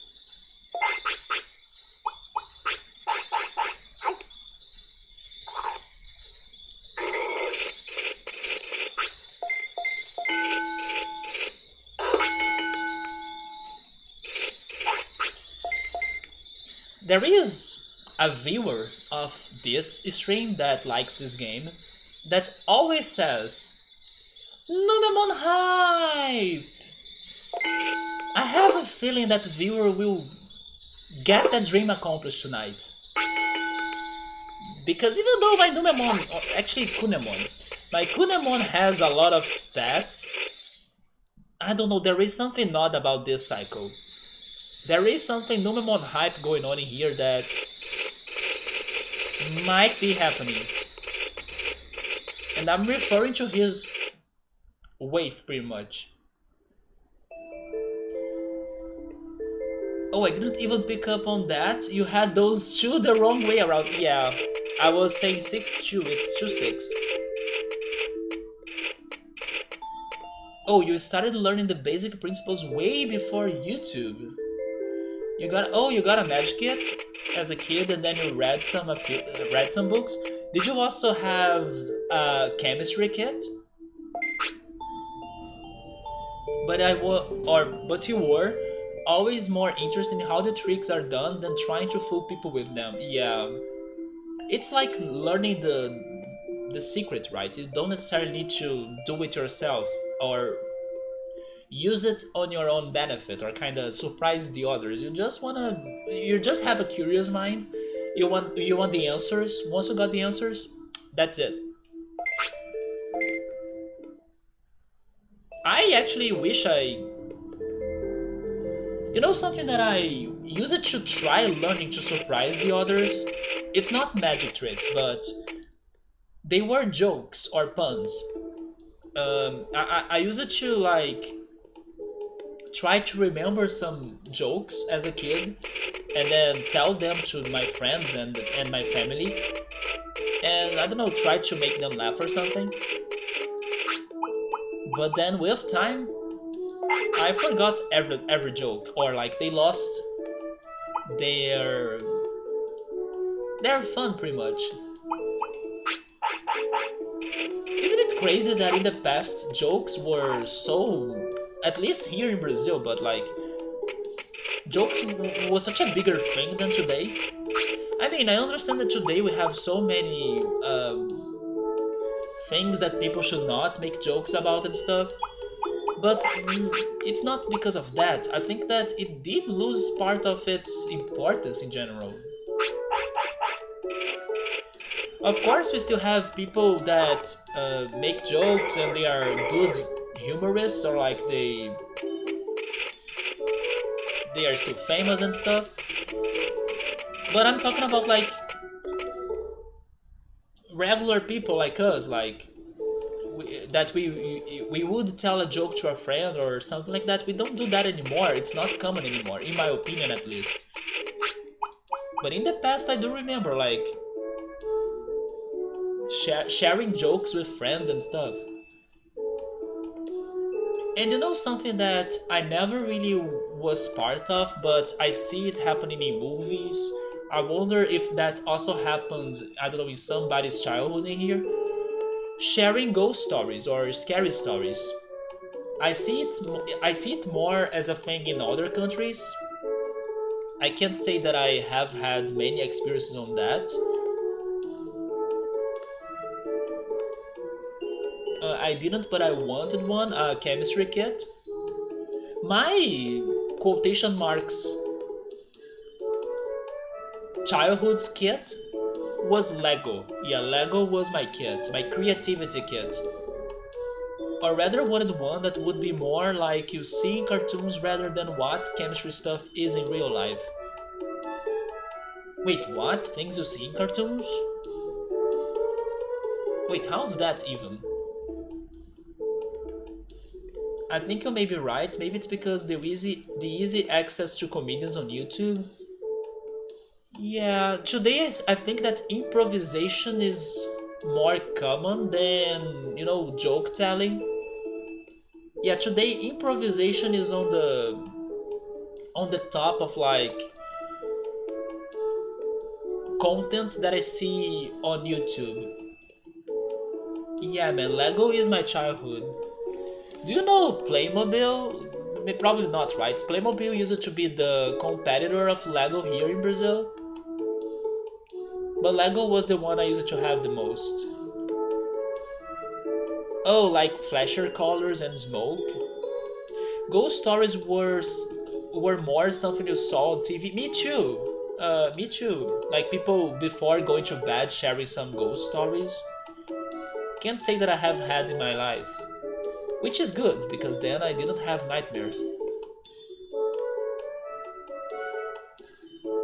And then things that go boom, and then that would be too dangerous for a kid, right, Victor? Maybe that's why.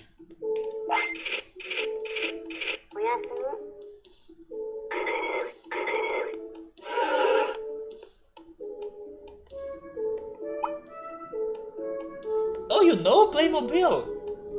But I don't remember exactly what they made. Oh, they were, I would say, larger sized Lego.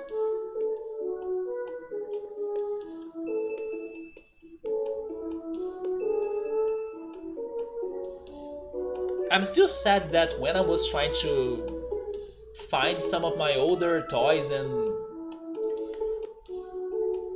games as a kid, I couldn't really see or find anything so far here in my parents. Because normally we have like some things stocked under the stairs, inside some boxes, but without like starting to take everything out to really see what's in the deeper part of the storage. From like a quick look, I couldn't see anything that, you know, looked like my toys or my older games. So I'm kind of thinking that I probably don't have them anymore, or they will be harder for me to get. Oh, but you know what, Victor? I think I didn't show you this. But let me show you the Playmobil first.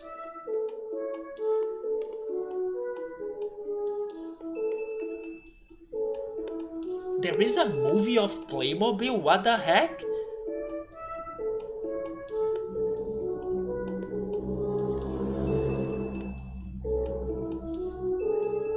Yeah, Playmobil is like this. It's like a larger size Lego.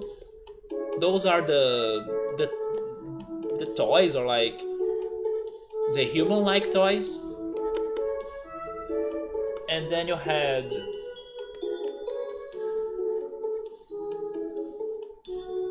some more realistic looking locations and objects. It's cool because it's bigger, but it's not as customizable as Lego, you know? The pieces were more fixed.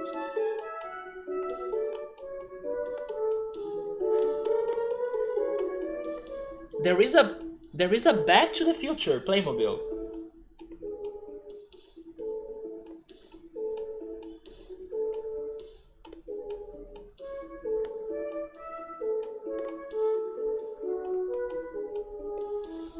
You had something like this as a kid? Yes, I agree, nothing beats Lego. But man, this Back to the Future Playmobil looks cool. I wish I had it.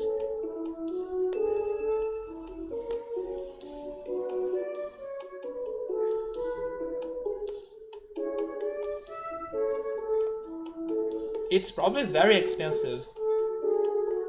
Let me show you one thing that I could find here in my parents, but it's kinda simple. It's not really like my toys, but... Oh man, it got dusty. But look at this blast from the past, Victor. It's Pokemon stickers from the Pokemon sticker album.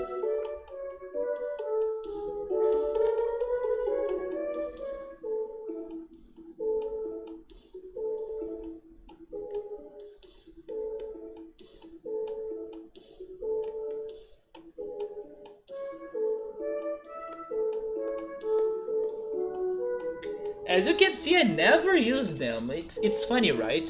We buy stickers and then you never use them. Were you a person like that?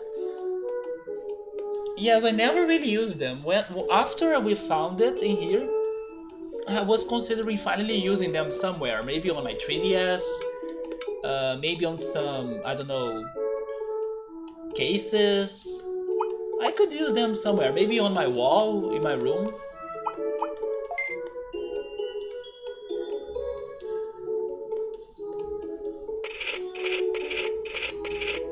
But I wish I could find my toy cars, some of my figures as well. I even had a Power Rangers figure. Oh yes, a fun fact about Power Rangers. I mean, there are some facts, right? Some of them are very sad. If you ever stop to look on not fun facts, but like curious facts about the Power Rangers on YouTube, you may face some very dark and heavy facts, because some of them got to some very awful tragedies. For example, the Yellow Ranger from the first generation, she died, I think, after a car accident, if I'm not mistaken. I forgot what was the reason of her death, but she died very young. But some other facts was that the original Red Ranger, which was Jason, he left the show because of his salary. He was not happy with the amount he was getting paid. But then after some years, he kind of renegotiated with the Power Rangers company, and then he was able to return to the show in a later season.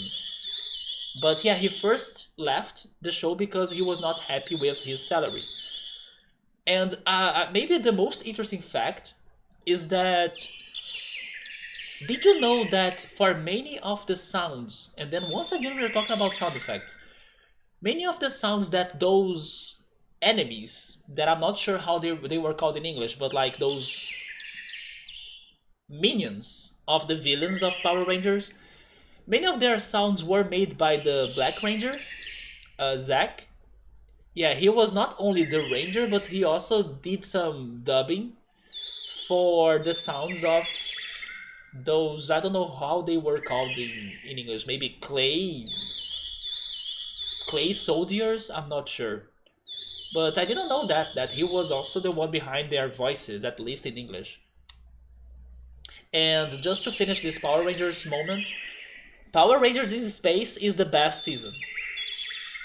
There is no question about that. I freaking want that now. Do you want the stickers? I had a desk that I covered with stickers way back in the day. I feel bad for never using these stickers. Like, I probably had some other, who knows, maybe even Digimon stickers. And I always kept them in the freaking paper. I never used them into anything.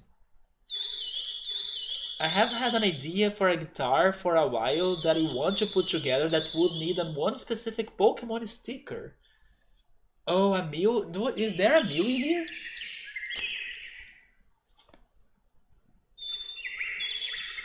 No, there is no Mew in here, man. But why is the Ekans the biggest sticker of this chart? Ekans is so big in here.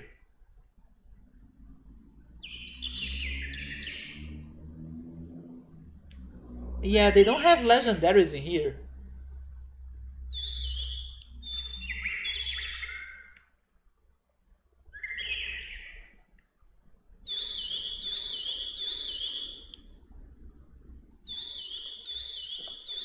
If those are original stickers, they are original for like the Pokemon album, right?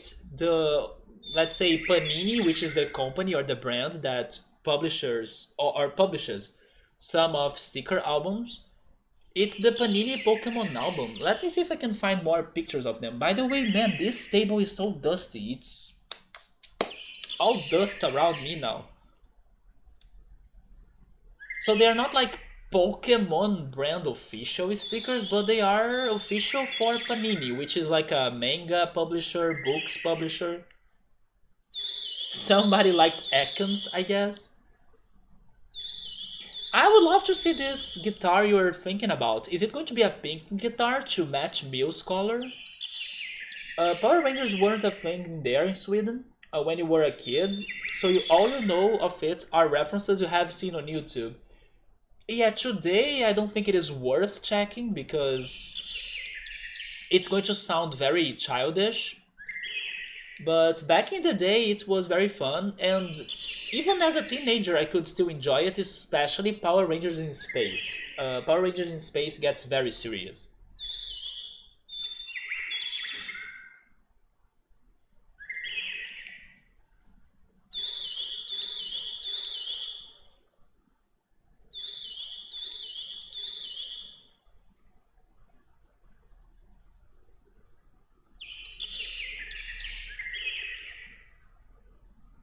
But there are many dark stories behind the Power Rangers. There is even this one that one of the kids from the first season, he was not like a main character. He was just like a side character, a kid that the Power Rangers helped in some episodes. But you could always see that kid in the school that they were studying at. That kid became a murderer or like uh, he became a criminal, but like a murderer. I don't know if he became like a sociopath or something, but he became a murderer. Yeah, this is the album that I'm talking about. So there are some very dark facts about the Power Rangers. This is the album. It's by Panini, like I was saying. I don't know if you can see it, but yeah, this is the album. I believe that's where I got that sticker collection. Oh my god! I remember this other album as well. It was an album of stickers, but those stickers came from bubblegum packages. So you had to like chew on bubblegum to get the freaking stickers for it. Man, my childhood is in here right now.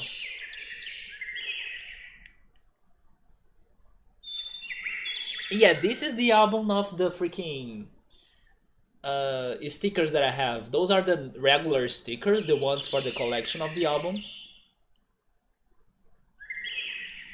I wish I could I wish I could complete any of the albums I have had as a kid. I could never complete any of them. Man, now I kind of wanna look on YouTube. If somebody can show me this whole album, on YouTube, or even showing me some older things like this, because I'm getting some flashbacks. Somebody is selling this actually. Somebody is selling this on the Brazilian eBay, kind of.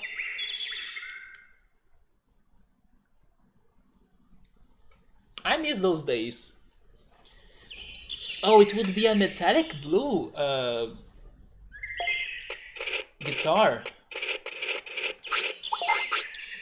But then, oh, is it because the metallic blue would be like the space, and then you want to have Mew traveling in the space or something? Is that the idea?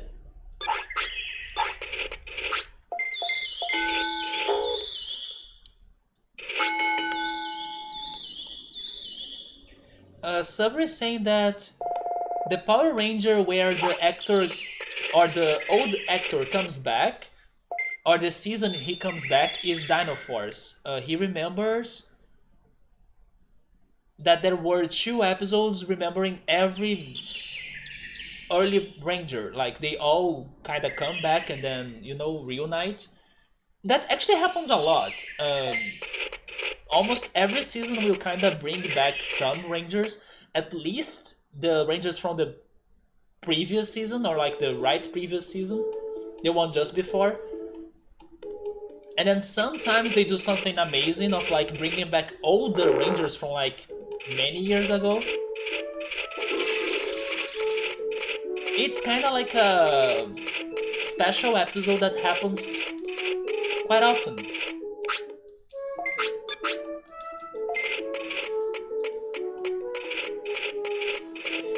I said that I like Rangers in Space the most, and it's kind of serious, it has some serious tone to it, but I know it's not the darkest season of the Power Rangers. I believe the darkest season of Power Rangers is the one that happens in RPD, although I have never watched it. If I had to start watching one of them, maybe that would be the one I would stop to watch. But then, of course, like many years have passed by, so I don't know if I would still enjoy the Power Rangers that much. But that's the one that I heard it's like the darkest and heaviest one. We got a Widow Pikachu, yeah. That's a very good description, chill mode. Did you see the stickers, chill mode? These right here? Is this the Pokemon you're talking about? Chill mode was also mentioning Oddish earlier. There he is, my god. I love the Persian in here too, like, super cute.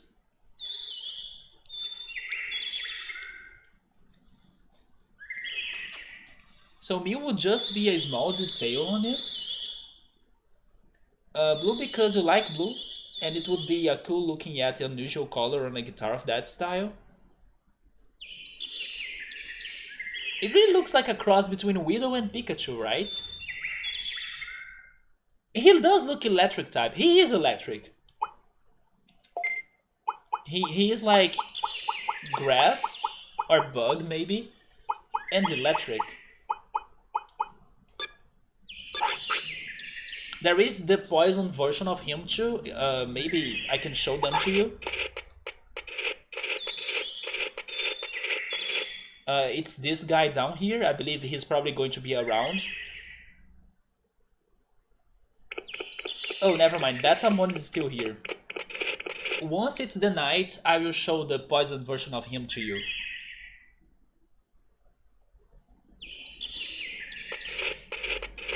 Yes, Kunemon, you're hungry? I'm starting to feel hungry as well. Am I feeding you still? So I fed him a lot and he didn't digivolve. But I will keep on going on this strategy. I don't care. You wanna be fat? You be fat. That's fine. You can have the food you want. And then I will train. I will train more defense. So it's totally a cross between Pikachu and Widow.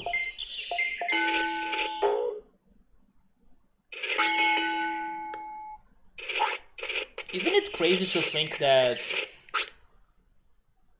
originally speaking, the mascot of Pokemon was supposed to be Clefairy?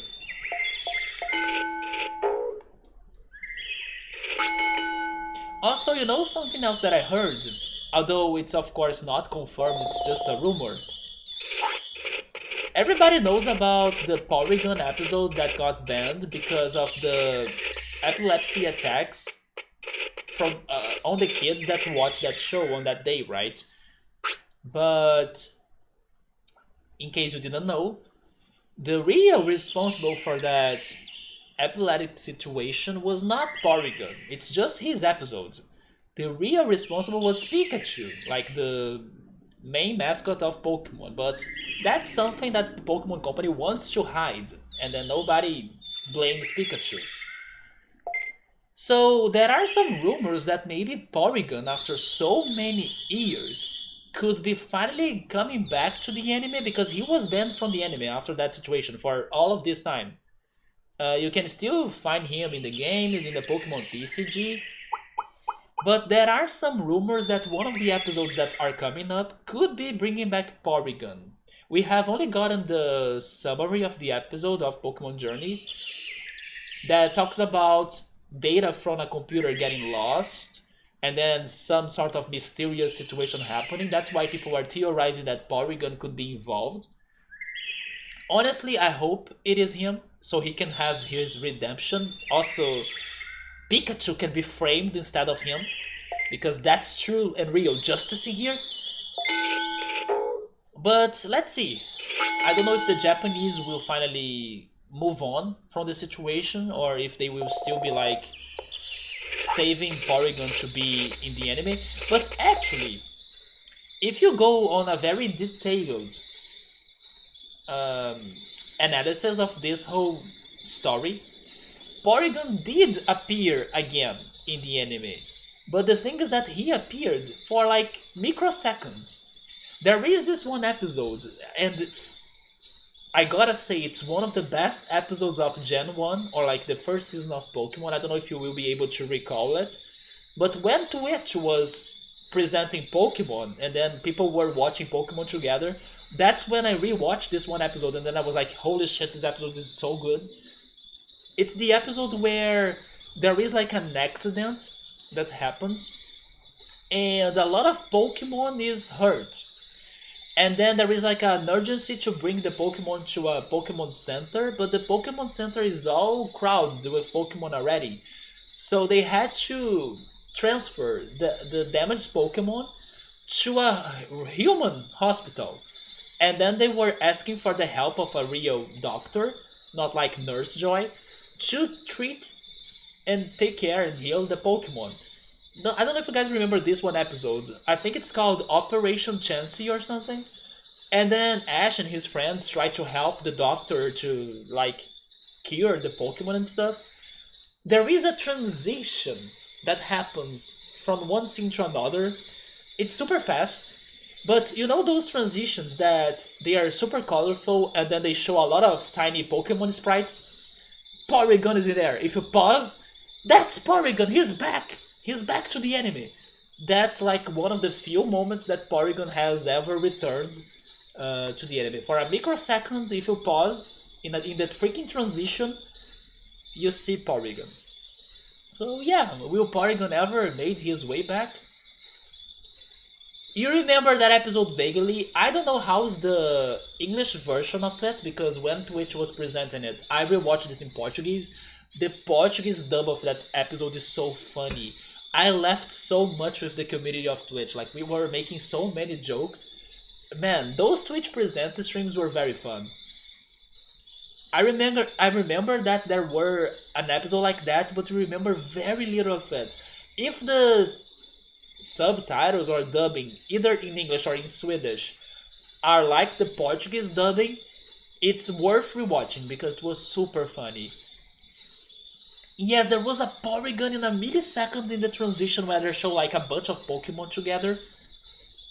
I remember that it exists more than I remember having seen it. Okay, that's a weird memory then, Victor. You should watch it then, in case you have never watched it.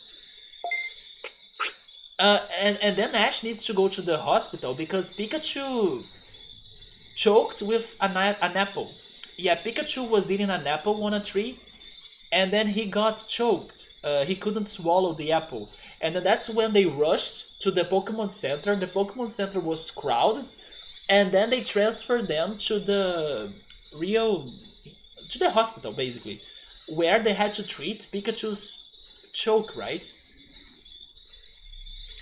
Twitch Presents showed that Pokemon, and funny enough, they also presented Power Rangers. The two things we were discussing now were on Twitch before.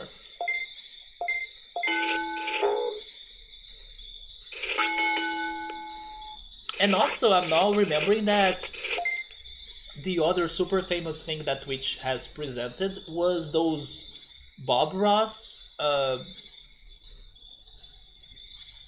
how can I say it, streams maybe? With like his TV show. This month on Netflix, I saw that they are releasing a Bob Ross special. It's funny how Bob Ross is super famous in other countries, but he was not famous at all here in Brazil. I just got to know Bob Ross because of Twitch, pretty much. But yeah, now Netflix is also dropping some Bob Ross content. Who was my favorite Power Ranger? Do I have a favorite? I remember that I had Trini, the Yellow Ranger toy. Yeah, she was the one toy that I had. I don't know if you had the same toys as I had here in Brazil, but it was a toy where you could morph the ranger. There was some sort of mechanism where you could flip the real face with the morphed face, and then it was a movement like this. You could like press the head down, and then the head would become their body, and then the other head in the body would come up as the morphed ranger. I had that one toy for Trini. But my favorite...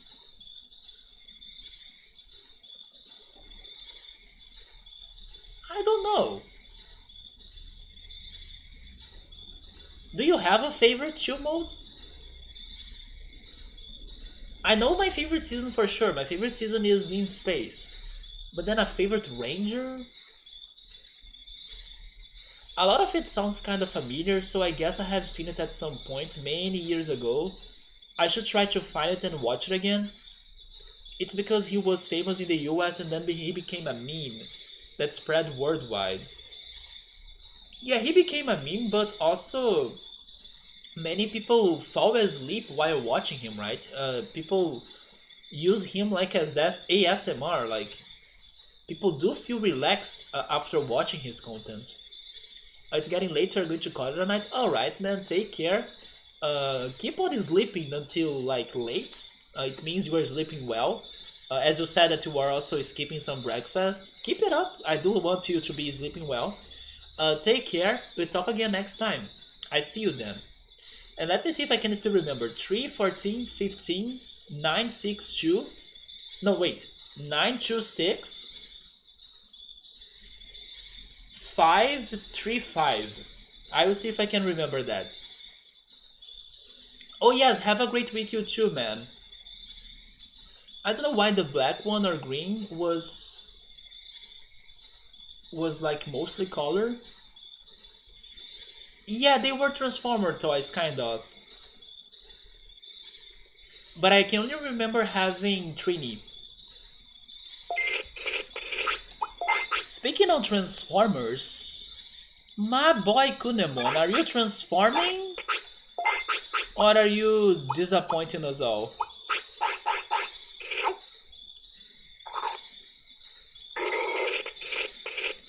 I don't know, go for more speed then. He has stats, I just don't know if he has... If he has to match any other condition now to digivolve into something.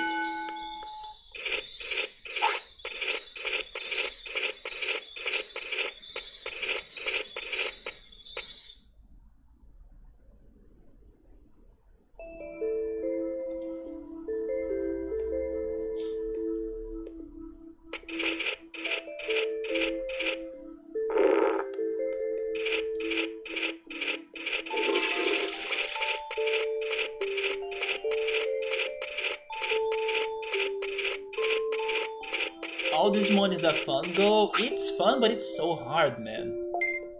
I gotta say I'm not feeling confident on this cycle. I feel like something is wrong, and I think I also know what. I think it's his wave. It was kinda high, but he's always hungry at the same time, you see? He just pooped, and he now is asking for more food, and then I give that food to him, and then he will ask for more poop. So there is something crazy going on in here. Alza, this time I'm like hashtag trust Alza, because if you ever tried guessing that correctly, this is a day for you, because I also think it's going to happen that.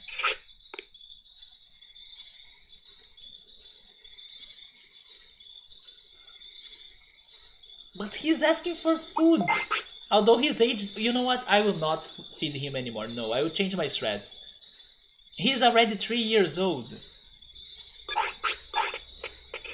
I'm not feeding you anymore. Food and poop, yeah. That's what's going on in here right now, and also now he's tired. Good. What a good way for us to continue, right? Continue this cycle.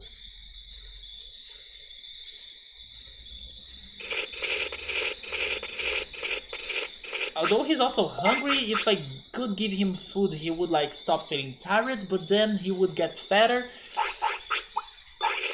This is why I don't have kids. It's so complicated to take care of them.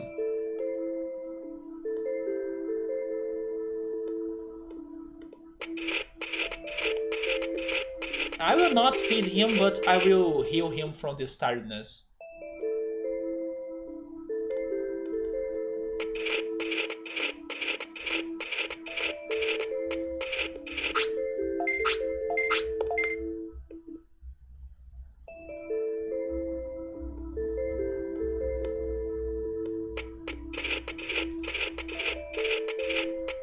But this is very odd, like he has these stats to become something better, but he doesn't digivolve.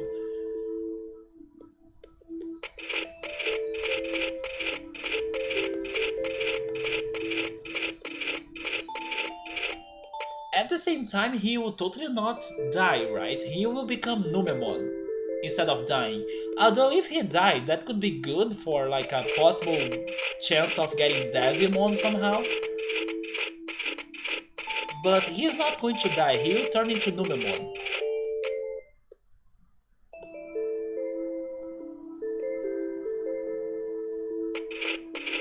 But, in the meantime, we have Digimon back. Do you have a Digivolutionary item? Do you have a chip? He has a large MP. That was a large disappointment. Hello? Laniment, welcome. Usually Digimon just need time, right? That's true. That's true, you are not wrong in there. It's just that I feel like the other cycles we had before, things were happening faster than this. Like, I had the feeling that my rookie was digivolving into a champion sooner. But you are right about that. Before I got all of the, let's say, improved items, or even improved Digimon that could help me to train my Digimon. For example, Kabuterimon is now in the gym. Also, Kuagamon is there, and then also we got Piximon's training manual. Before I got all of those boosting things, they used to take this time to digivolve into a champion. It's just that I'm not feeling confident, which is okay as well. Like, if I get a Numemon, that's like not going to be any news. It's fine by me. It's the consequence of this cycle of choices I have made.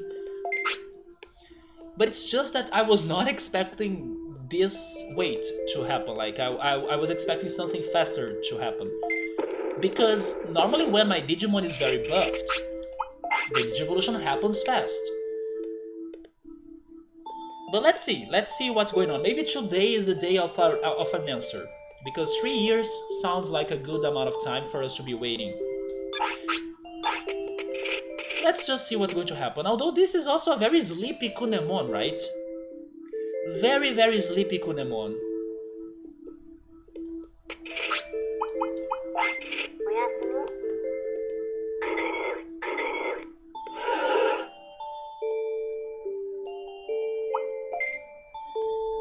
But as you could see, I did change my strategy a little bit. I'm not like feeding him too much anymore. Part of me feels like maybe I should continue feeding him too much. Because maybe, who knows, maybe that's the answer. Maybe it is a specific stat, it could be as well. Subaru is saying define being buffed because he only has like a lot of HP. He also has a good amount of MP, right? Like 1,000 is not too bad. But sure, let's keep on training him then. Let's go for more offense. Also, I need to use my items. I should be using those carrots and the radish. Let's go for the carrot.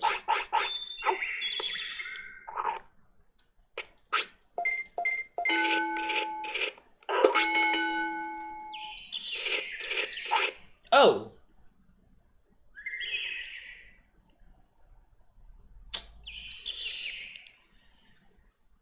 That was before the training, but sure. Did we give you enough stats for anything good? No Memon? Oh! Okay. I got what I wanted.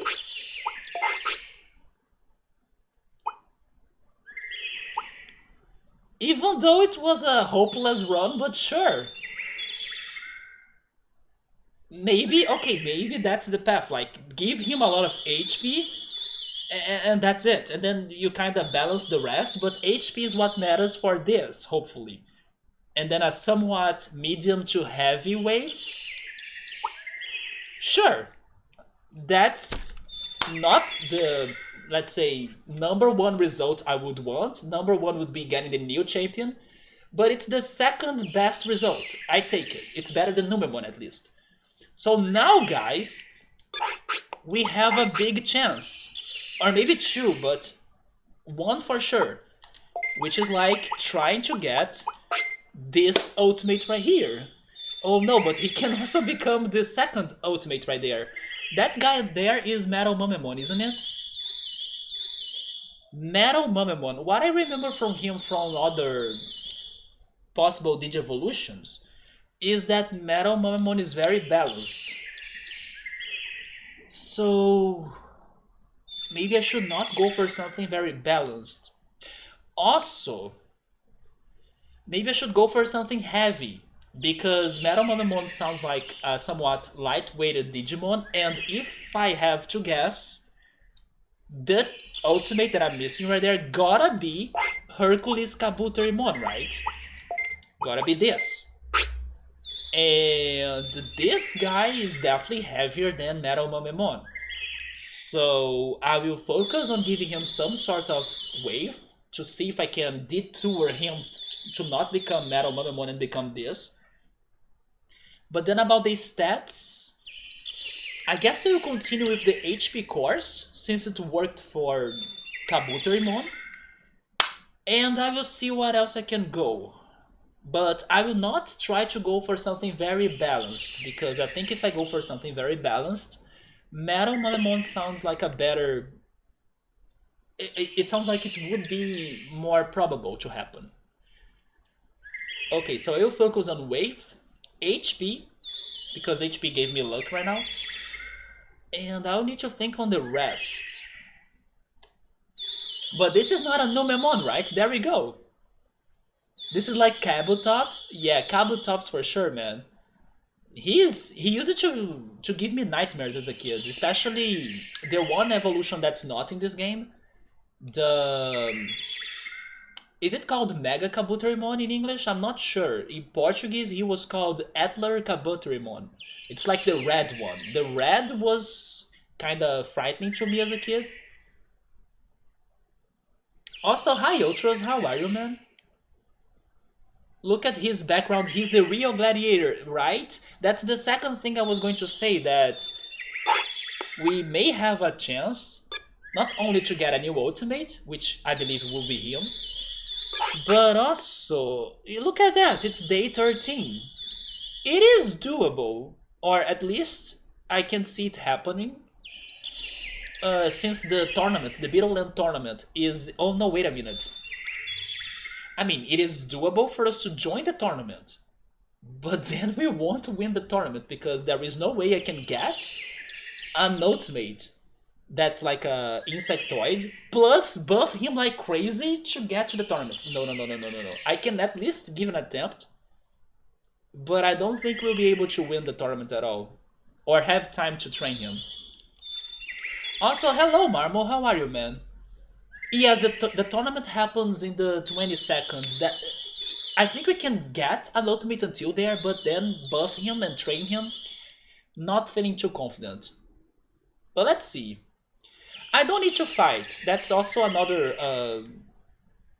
let's say, side quest that I still would like to at least attempt. But it's not necessary. It's not really what I'm really looking for. It's just extra, pretty much. But I kind of wished that I could like have a proper insectoid Digimon that's strong enough to have that fight. But we wouldn't win. We have been there once. We got destroyed by a Hercules Kabuterimon that had like 9,999 HP and a bunch of other stats. It's just a dream, right? The dream would be for us to be able to win that, but yeah, my odds are very low. You're feeling pretty tired, man? I hope you can get some rest today. Win the tournament or Riot? I want to win the Rank S tournament, that's for sure. Maybe I can still have a buffed ultimate now to go back to the Rank S tournament, but the Beetleland tournament is a bit too hard. And too specific, of course. Marmo is confident I could win the tournament with Kabuterimon. I don't know, man. The first time I went there, I got destroyed.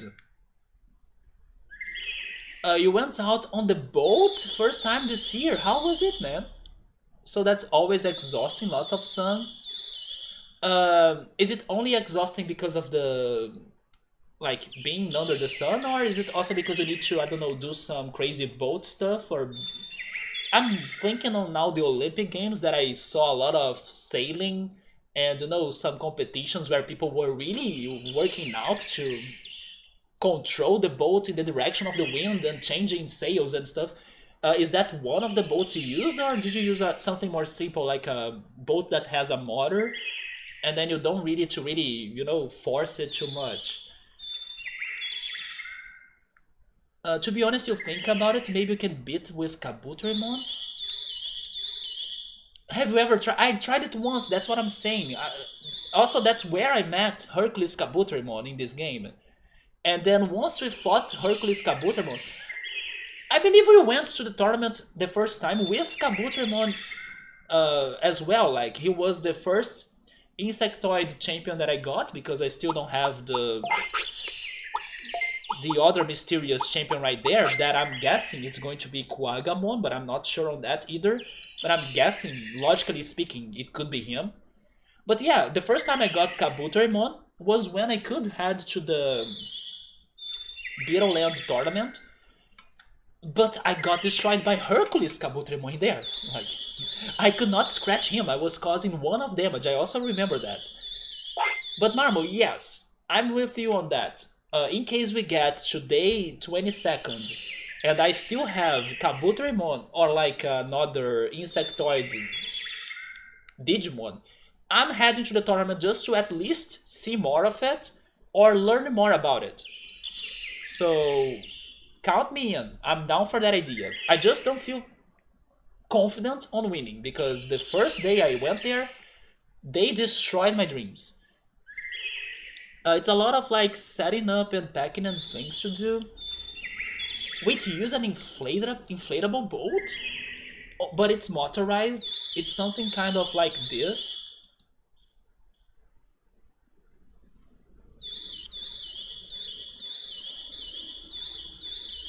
Is an inflatable boat safe though?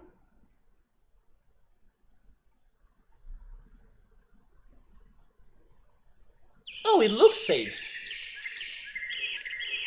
Honestly, or maybe I should say from the picture, I would not say that's inflatable.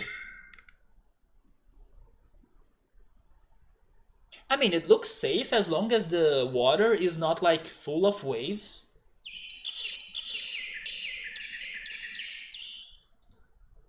Maybe I should enter the tournament with Kunemo.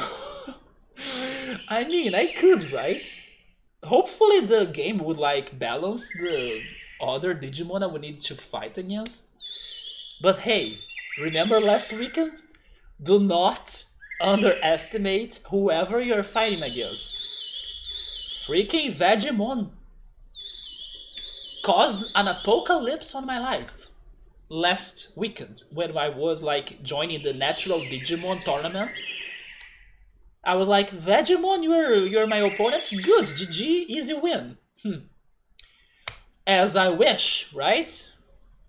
So do not underestimate your opponent. It could be, I don't know, Punimon, and then Punimon would be destroy my back. That's this game. You don't know what's going to happen.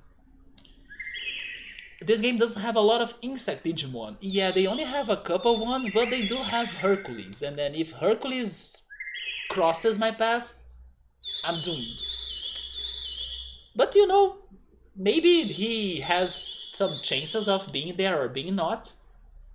You guys are right. I should test it more for sure. Somebody saying that the tournament is won by the points, not by like a knockout. That's true. And then Vegemon destroyed me because of poisoning. Although I was, let's say, I was seeing the damage being done. I could see that that poisoning would destroy me. The thing is that I was also hoping that I could fight back. I could like maybe knock out Vegemon faster than how the poisoning was destroying me. But then Vegemon was avoiding my attacks. Vegemon was defending himself. Vegemon was using all, how is it called? Area of effect attacks. So he was like flinching me from attacking. Vegemon even made me paralyzed sometimes, I think. I did call Vegemon a Magikarp. I regret that. Yes, that's when I learned my lesson. And then he decided to show me what he could do, that's for sure. I can check his moves, good call. Maybe he has some good electric moves, like... How was it called, that one that I like? He has fire as well? Oh, Megalo Spark, but he can't use it. Wait, he doesn't have electric, he has actually air attacks? Fire? Oh, but he has Prominence Beam, that's good. And some plant attacks. He has Poison Powder.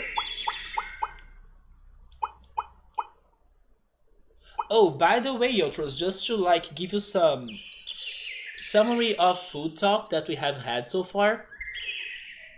I finally tried blueberries, the one berry that you love eating kinda every weekend, although I could only find frozen blueberries. And I decided to go for a blueberry milkshake. And I gotta say that it tasted like avocado milkshake. I believe you would like disagree hard on that. Like, what? Blueberries do not taste like avocado, but it was the closest taste that it felt to me when I was trying this blueberry milkshake. I still gotta try eating the blueberry or the frozen blueberry by itself without using it as a milkshake. I will do that this week. I forgot to do that from yesterday to today. But I can now say that I tried blueberries finally. And I also tried zucchini. My mom bought zucchini and then she made some fried zucchini with some seasonings. It was just okay. It's not like a very flavorful dish in my opinion. It's just like spinach. It has a taste, but it's not very strong, so I'm fine about it. So those were the two things I tried this week: zucchini and surprisingly blueberries. But sadly, maybe the frozen blueberries are like not as tasteful as a fresh blueberry. But considering you cannot find those things in here at all, it was a good try, right? It was a good chance. And honestly, the more I was drinking the milkshake, the better I was liking it, or like the more used to the taste of it I was getting. It just surprised me that it tastes like avocado to me. But I imagine the real blueberry will be something completely different. And I can say that because the artificial blueberry flavor I have had in a milkshake before was completely different. Let me catch up with the chat now.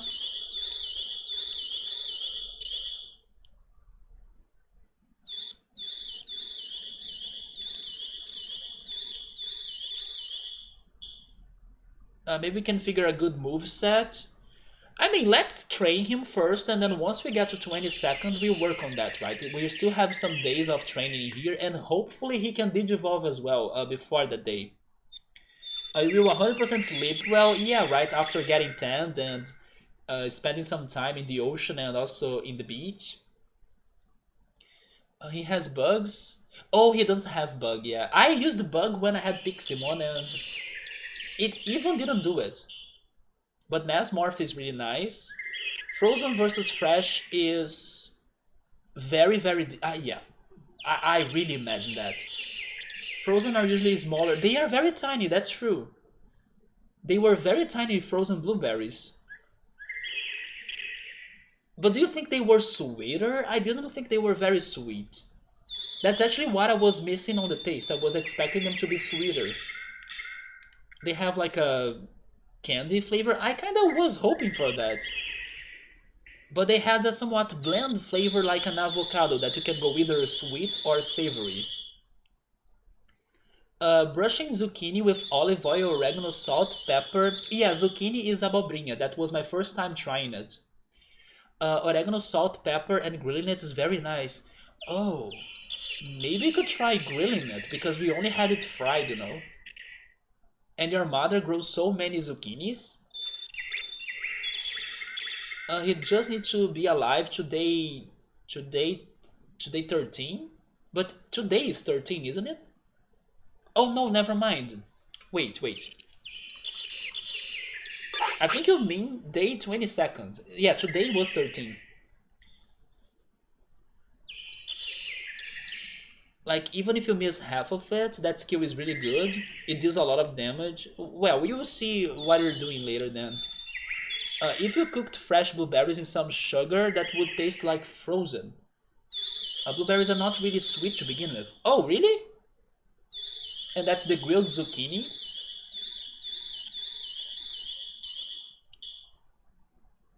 What is the sauce in there though? Is it some sort of barbecue? I will give that idea to my mom. Yes, maybe I can like the grilled zucchini more than the fried zucchini. The fried zucchini was okay, but not like amazing. He needs to survive up to age 13. We'll see. I think we can do that for sure.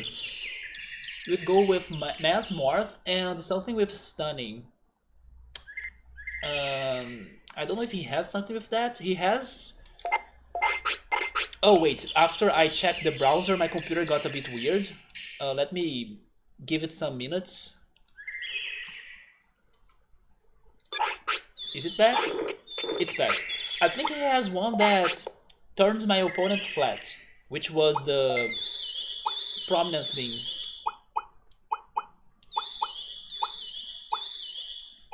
Oh, we have Green Trap, but I think this one is not very accurate.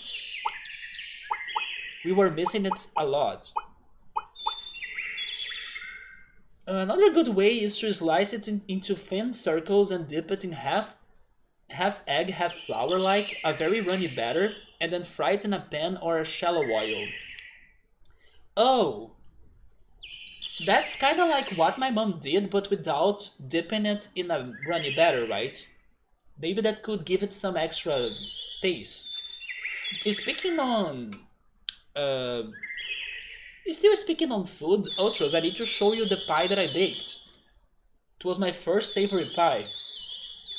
I baked a tomato basil pie. I have been talking about it for some weeks ago that I saw a recipe and I wanted to test it. I finally did it. And then I will also try to use the same pie dough, or should I say pie batter now? No, to me it's a dough, right? It's a pie dough. For a sweet pie, actually for my lime pie, because this dough was much better in consistency than my previous cookie dough.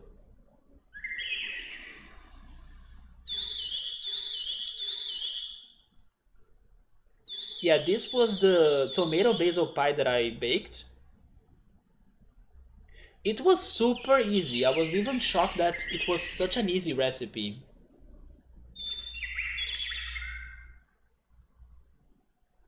I'm definitely cooking it more times. I only need to, because it gets some sort of cream, right? It gets a cream made of heavy cream, or yeah, heavy cream, milk, and onions. I just need to season it more so it gets more flavor. And then I dip it on top of the tomatoes, and then I drop the basil on top of it. I just need to make that cream more tasteful. Like, I just need to season it better. I did add some dry basil, but I don't know, maybe I should add something else to give it more flavor. It was the only problem I think I had with that pie. Let me check the other picture.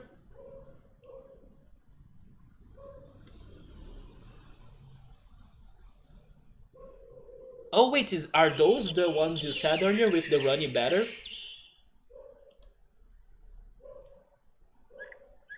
I have no idea which skill is that, to be honest. I think it's the one that sends underground root that kind of gets the opponent. The root tries to cage the opponent, you know, it looks like a cage. But it's kind of very inaccurate. So that's why I don't like it. Um, Let me go back a bit in here. But honestly, guys, I'm more concerned about getting the ultimate than really winning that tournament.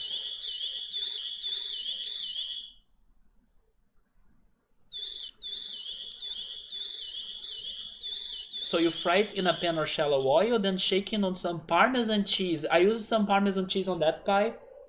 When it's hot out of the pan, I imagine that it's balsamic vinegar that has been reduced to a thicker sauce. I see.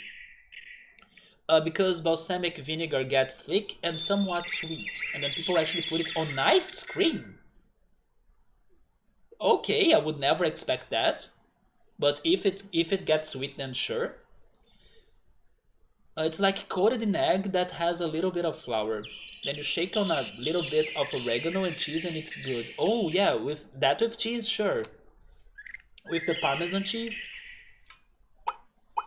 I'm not a gladiator. Honestly, I'm not. I will never be a gladiator. Thank goodness I'm not living in the old days like that. So let's start the training. Maybe we can have Kabutorimon as a gladiator, not me.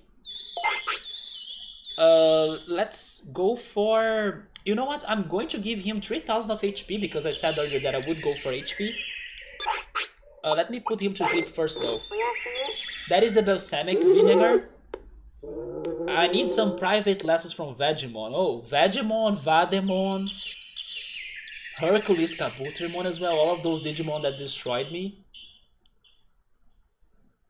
Okay, now we are talking. This looks delicious. It looks a lot like some sort of chocolate syrup, which, by the way, remind me of something. Uh, what was the video that I saw that?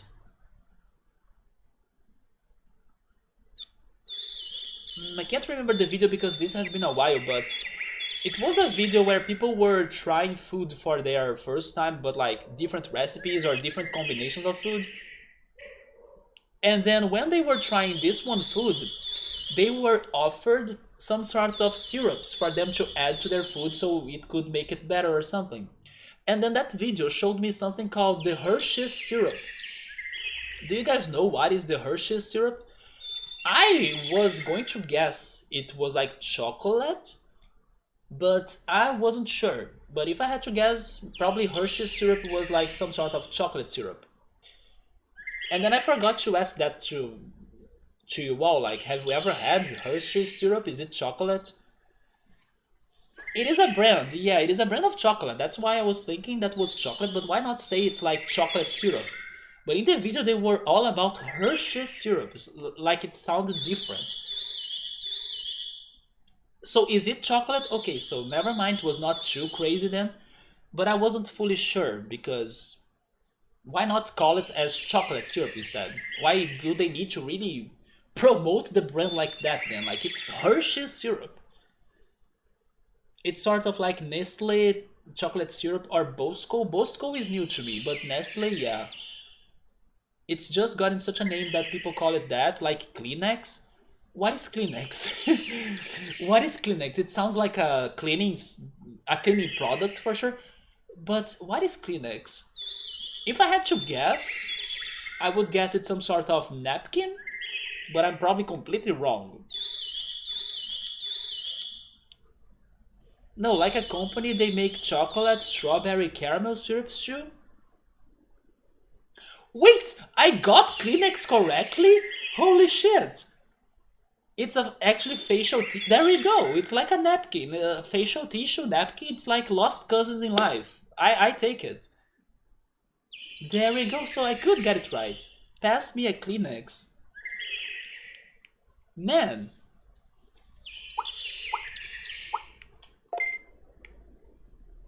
now here in Brazil, what's trendy are those um, moist Kleenexes. Do you guys know what I'm talking about? They're like hygiene tissues or hygiene napkins, kind of. My mom buys those a lot. She kind of uses them to clean their or clean our furniture, to clean some sort of stains or food that fall on the ground, to clean some dust. There are some moist napkins or tissues. Now that I think about it, Kleenex is a weird name. It is a weird name as the way it's spelled, but the sound of it sounds good in my opinion. An oven cleaner? I mean, if Kleenex had this moist that I'm talking about, it could be an oven cleaner because my mom uses it to also clean the oven. You always carry Purell around? Is that the name for it in there? It's been a habit. My mom is addicted to that. She always buys those. Those are around there too. Wet ones, wet nap. Yeah, they are also with some sort of fragrance. You can smell some sort of aroma.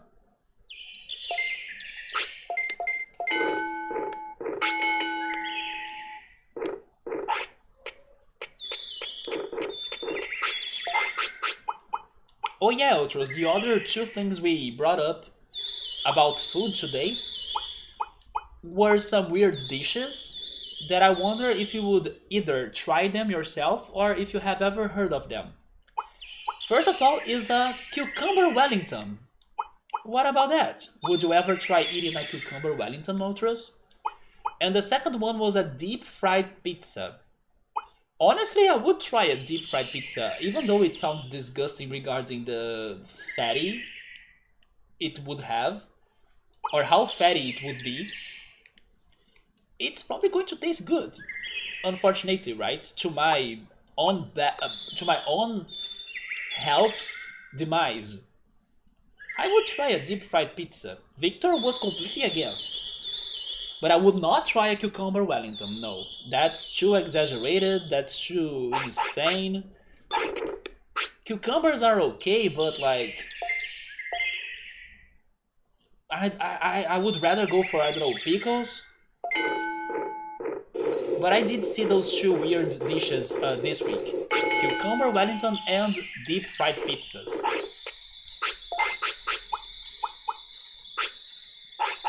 So Purell is a hand sanitizer gel. It became a regular thing in 2003 during the SARS outbreak. Oh, by the way, in case you guys didn't know, I finally got my first vaccine. I got it on Wednesday, and now my second shot is only in November though, but it's good to at least have some sort of protection now. Explain the cucumber dish. So I think the original dish is like beef Wellington. Let's see if I can find pictures of it. Maybe there is a picture. But instead of the beef, it's a cucumber. That's pretty much the dish. It's pretty much like a cucumber inside of a bread.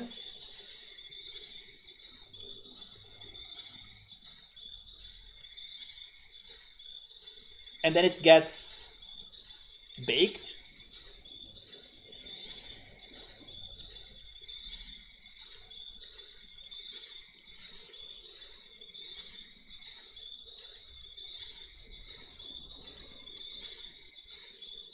Oh, that's true. The video that I was watching was because of people trying the weird dishes that Gordon Ramsay has like talked about on his TikTok. Yeah, it's like Gordon Ramsay reacting to Cucumber Wellington, and then people cooked and made those dishes like the deep fried pizza and also the Cucumber Wellington to give it to other people like teenagers, adults, all sorts of people to try them and give them their opinions.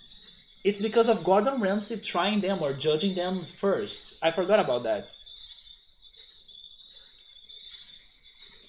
So I found the videos. Oh, yeah, there we go. That's the picture. And also we have Gordon Ramsay's face. Yeah, this is the Cucumber Wellington. Gordon Ramsay's face and the dish that I'm talking about.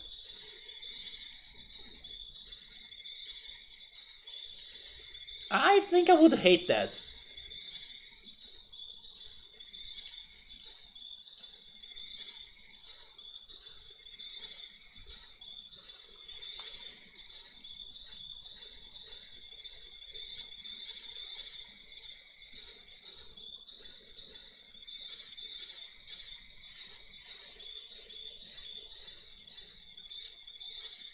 And then a deep fried pizza. Well, my favorite last meal thing is a fried panzerotti. A panzerotti is some sort of bread. It's basically folded pizza.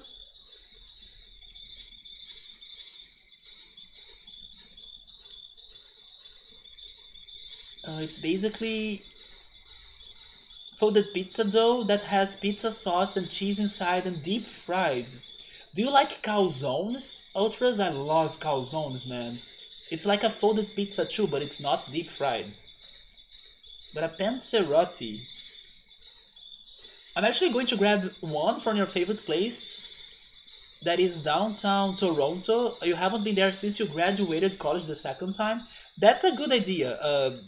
While I'm here in my hometown, I decided to go back. By the way, my computer is going crazy now. But I decided to go back to this pizzeria where they make pizzas without tomato sauce and then you kind of dip the tomato sauce on top of it yourself. We actually ordered that this weekend as well. I may be eating a slice of leftover of that pizza after the stream. But it's been like forever since I last ordered something from that pizzeria. It's been like more than, I don't know, more than 10 years, if I'm not mistaken. It's been like forever.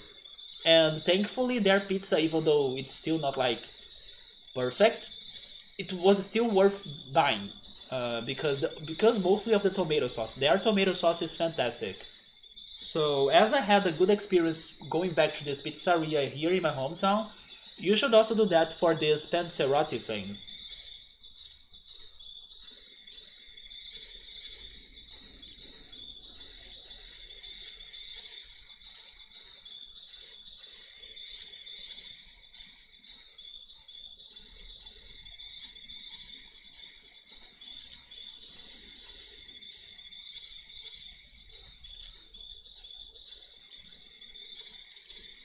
It looks a bit like a calzone, but it does get fried.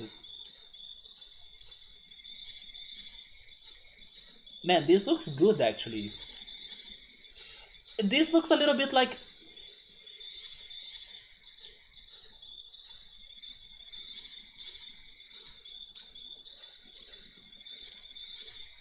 This reminds me a little bit of pastelito. This is a penserotti, the dish that Ultras is talking about. It reminds me a little bit of a pastelito, but it has a harder dough from what I'm seeing than a pastelito.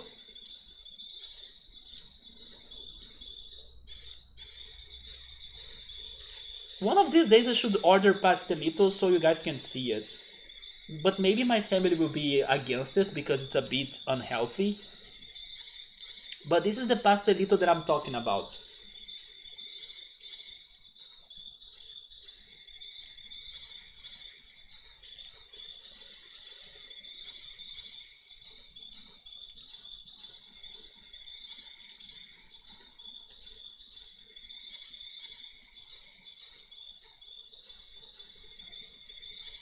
I would love to try the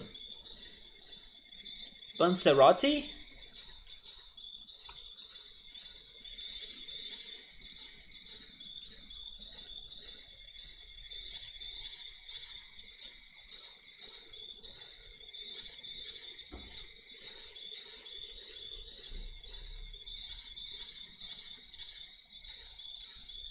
First time was more of a bigger deal since you were the first in the family to do so, still to this day, so you went for a fancier dish or a fancier dinner. The second time you said to your mom,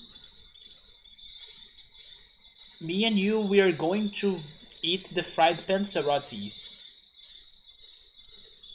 Yeah, the freaking cucumber Wellington. It is a troll dish for sure. That's like cooking a log of water. If you cook the cucumber, it would fall apart, like collapse. It is trolling. I agree with you. You can hear Gordon Ramsay ranting about it. Man, calzones are so good. I just hate how expensive they are. It's better to pay for a pizza than buying the calzone, but calzones are good. That's the place. It always looked like that. It will never change. And the place is built into a house. Oh, it's very simple. It looks very casual and homemade. Yeah, it looks comfy and simple. The crickets in the game are combined with the crickets outside in there. You were like, WTF, the cricket seems so loud and close, so I muted you and then you heard the ones outside. I wish you guys knew this one bird, but it's a Brazilian bird. This week, when I was browsing through like memes on the internet, there is this one meme going on in Brazil that's pretty much they were getting. You know what? I will see if I can find one video at least to show you as an example. But they were getting the sound or the chirping of this one Brazilian bird called bem TV, and bem TV means pretty much. If I translate his name like literally, it means like I did see you. That's the translation of bem TV, or it's one of the translations. But his named like that because that's the sound he makes. He makes a sound like bem TV, bem TV, and then he's super common in here. This bird, it's super popular. And this week, I learned about a meme going on in Brazil that it's like let's get famous songs and and change the sound of them as it was the band TV bird chirping to that rhythm or like pretty much singing that song. So I did get some very good songs made by that, but some of them are like only known here in Brazil, but there is one that was not. So I'm trying to find that video to show how the bird chirps and how is this meme going on too. It's so funny. But my favorite songs are kind of like only songs Brazilians will know, so I can't share that with you now. But there is one that I remember that was like an international song. And I was even talking about it today earlier, but for a different reason. Let me see if I can find it.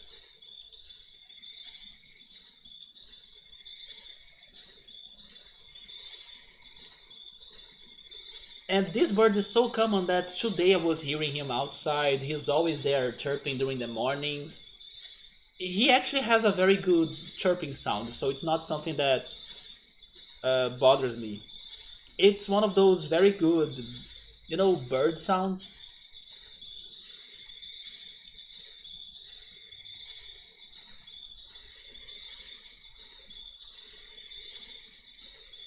So I found the videos, but I don't know which one is the one of this song. But this is the bird, by the way, the Brazilian bird.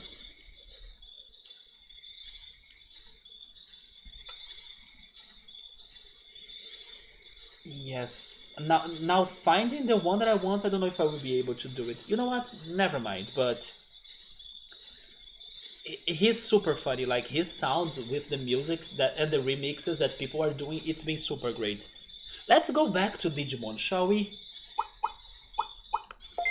But the cricket noise is also good, in my opinion. It can be somewhat comfy to hear, especially if it's cold.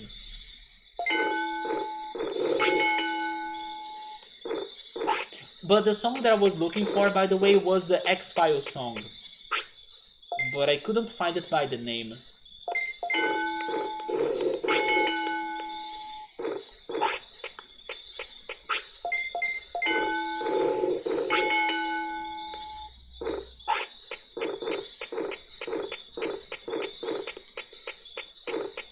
Your balcony is facing a forest. It is very quiet around there. Do you have owls in there too? Maybe?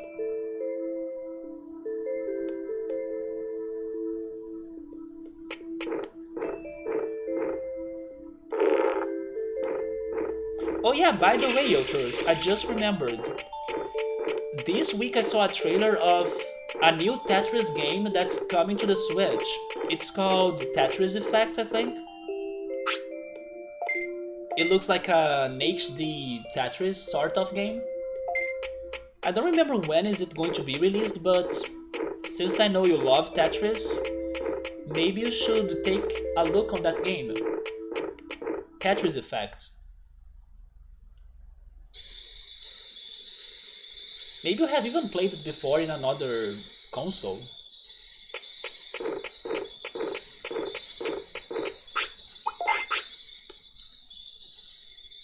So I did get to 3000 of HP. Let me go for 200 of defense and 200 of brains, and then I go to magic points.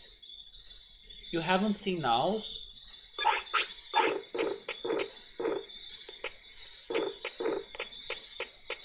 Actually, I'm going for the magic points because that's going to give me defense still, right? So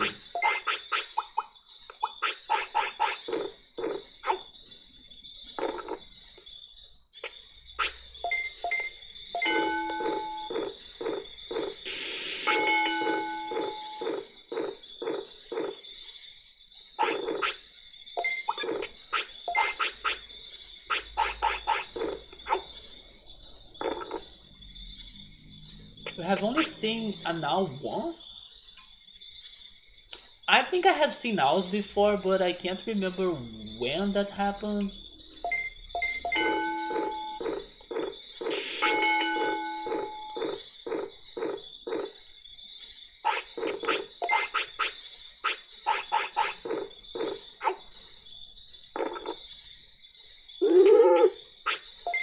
And it was in an industrial commercial area where your brother used to have a workshop. That was very out of place. The silhouette was very defined in the tree at night on a branch. Then she flew off and had a massive wide wingspan. It was like the owl from Ocarina, man. How was that owl called? Man, I forgot. But yes, I know the owl.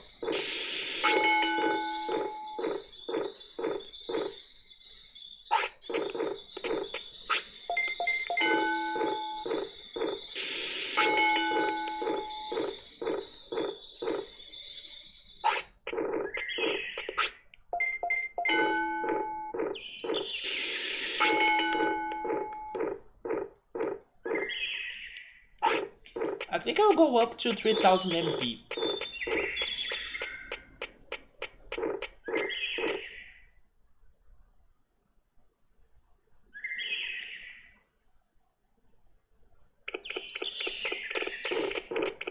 I think that if I travel to like a foreign country like the US, maybe Germany, or maybe even Canada, one of the things I would love to do is actually going to the zoo. I have been to Rio Zoo once, so I have seen some animals already, but it's been forever. I probably forgot most of the animals I have seen. And I imagine that by going to a zoo of a foreign country will show me other species and animals I have never seen before. So I think I would at least save a day to do that. You're still tired? Honestly, you have no clue what's the name, and you have played that game so many times. Oh yes, that's the name. That's true. Kaipora Gaibora. That's true. You know what's funny? Kaipora sounds like a folklorical creature in Brazilian culture. Wait, in Brazilian culture, Caipora, which is like a protector of the woods. Big nature sounds feels good. I miss that. Yes, I was now missing going to the zoo. It's been probably, I don't know, 20 years since I have been to the zoo. Well, the zoo in Toronto has like non-Toronto animals. When I go to Canada, I want to see those birds, especially the blue jay or something. I believe that's his name. I need to see the Canadian birds. They look so great. They have giraffe, monkeys, gorillas, tigers, elephants. There is a zoo near you, maybe 25 minutes away. That's very close. A little more downscale, I think the craziest thing I see when I drive by is a giraffe. Yeah, seeing a giraffe is kind of beautiful, isn't it? Oh no, you were watching a blue jay couple today? Oh, get out, come on. I wanna see blue jays. Also some hummingbirds are common here. Yeah, hummingbirds, I see them sometimes.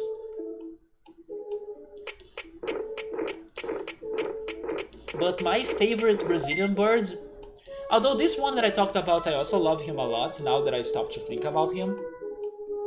But if I had to like say my favorite, it's the really blood-colored bird we have. I see him sometimes when I go to the Sugarloaf Mountain in Rio, before taking the trail to the top of it.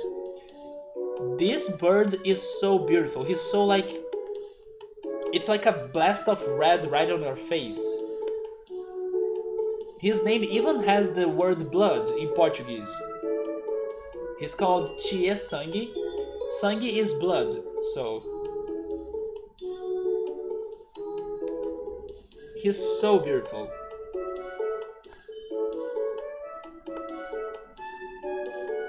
Yeah, every time I cross this bird, I love him. He's like a red blur in the middle of green forests. There is another one that I like too, but I don't know his name. I see him sometimes in college or in the college. I don't know his name though. He's like a black and white bird. Let me see if I can find him.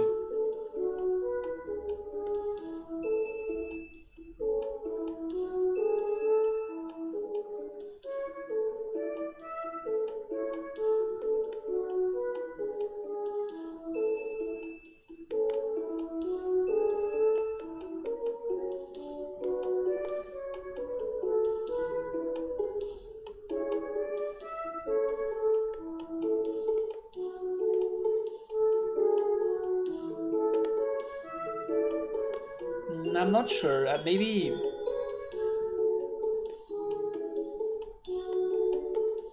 he's none of those that I'm seeing in here. Never mind. Yeah, wait, is... No, it's not this guy. Cardinals are nice too. When you worked at an outdoor kitchen grill one summer, the same red cardinal came every day to hang out. He probably wanted to eat something, right? He was like smelling the food. You would toss it nuts from your stuff. You see, he probably wanted some food.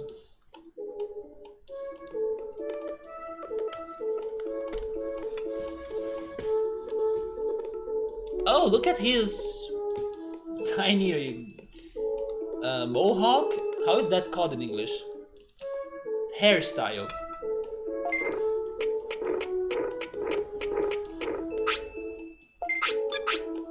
Why did I return to the city though?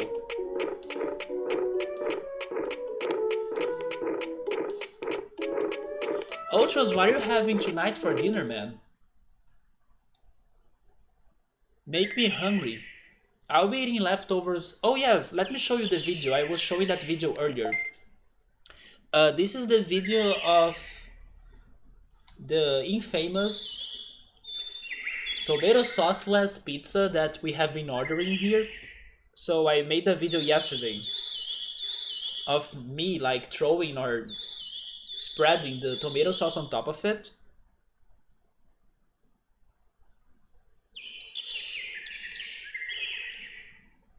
That's the pizza. It's a margherita pizza. There comes the tomato sauce bottle. And that's the tomato sauce on pizza.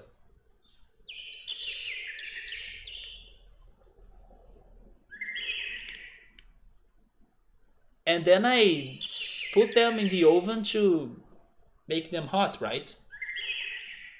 As they were already cold after the stream.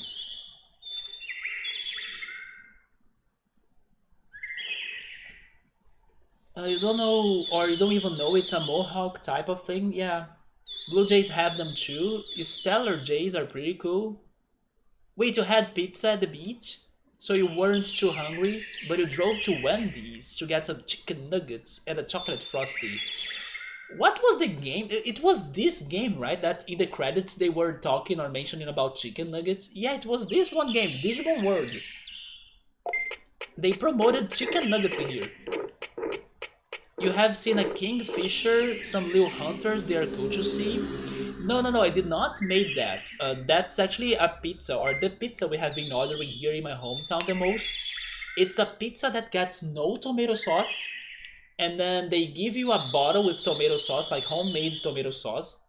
Surprisingly, when they deliver the pizza and the tomato sauce, they both get hot still, especially the tomato sauce, it's kind of still... I don't want to say, of course it's not like boiling, but you know, it's not warm, it's hot still. And then you dip the tomato sauce on top of your pizza.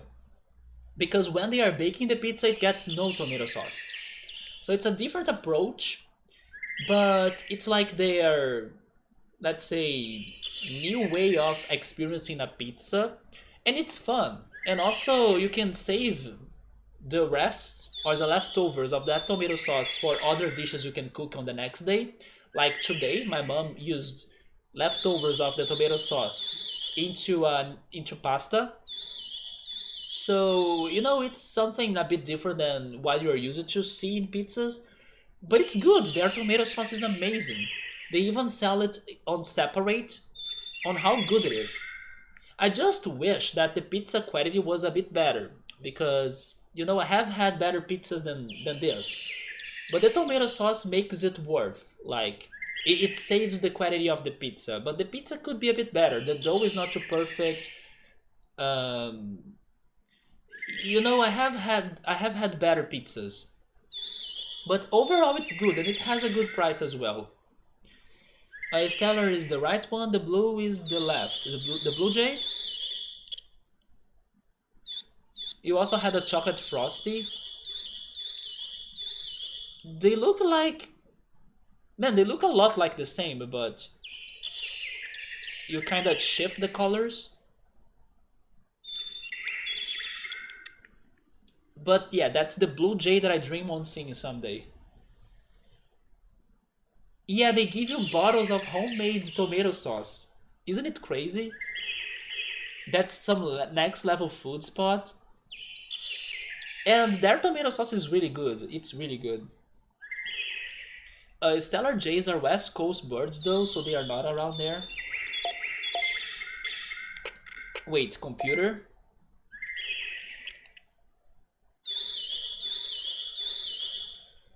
It's freaking beautiful, right? That's what I'm saying. Once I go to Canada, I'm checking all of the birds. I'm going to become a bird watching. No, wait. I will start doing bird watching. I believe that's a thing. They are both J's, right? Your favorite pizza would be from the same place that the Panzerotti is from. The day you go back there to order the Panzerotti, take some pictures. I want to see how they look like. Just a pepperoni slice is very, very good, to be honest. I was missing pepperoni pizzas. Once we were discussing in here which topping we would get, I was like, let's go maybe for pepperoni, but then I gave up on the idea. It's been forever since I had a pepperoni pizza. But at the very least, margarita pizza is always a great pick, so it's still delicious.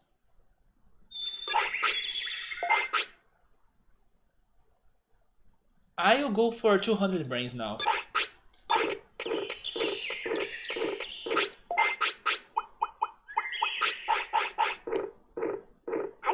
Ultros, one of these days, Electro told me about. Actually, he posted a picture on Discord. I can even show you the picture. But Electro told me about a dish that I have never heard before. And I kinda asked other people about it, and I think nobody else gave me a positive response that they knew it. So I wonder, Ultros, if you have heard of it. Have you heard of orzo or orzo? I'm not sure how is the pronunciation, but it's like ORZO. Orzo.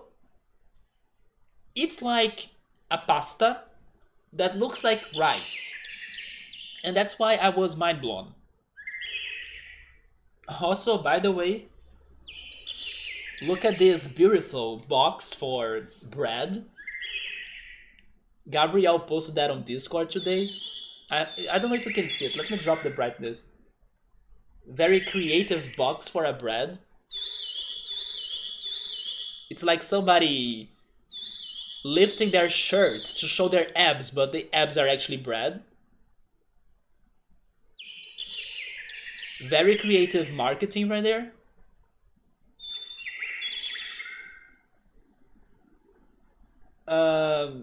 Yeah, also, it's this right here. That's the picture Electro sent me. It's like it looks like rice, but it's pasta.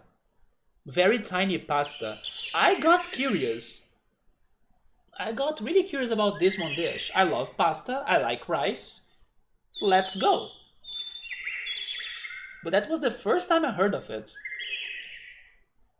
Orso or orzo. It's funny, that was one of the first things you have ever cooked in your life, the orzo?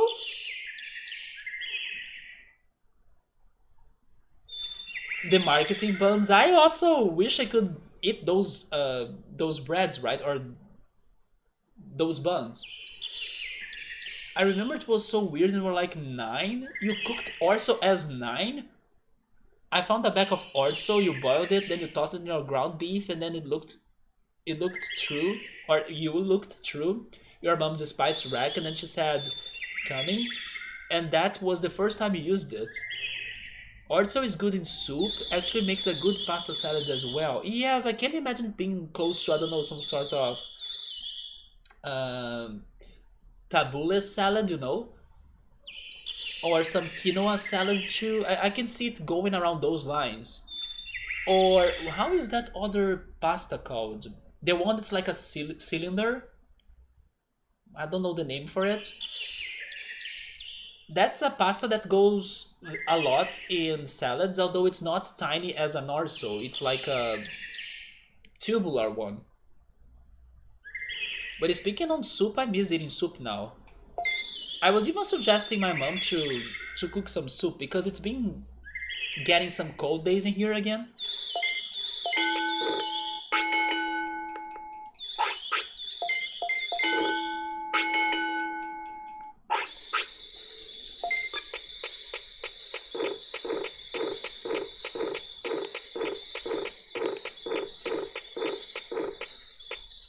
But look at that, I was here wondering who has ever heard of orzo, and then Ultros has cooked that as a kid. No wonder why he became a chef.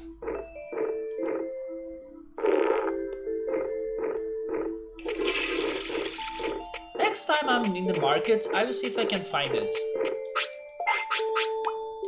I will try really looking for it. Maybe I can find it.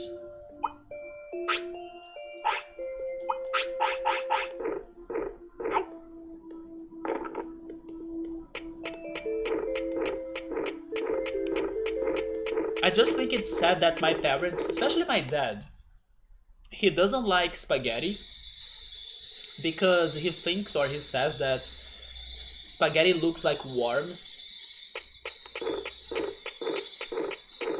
So he doesn't like the texture of it.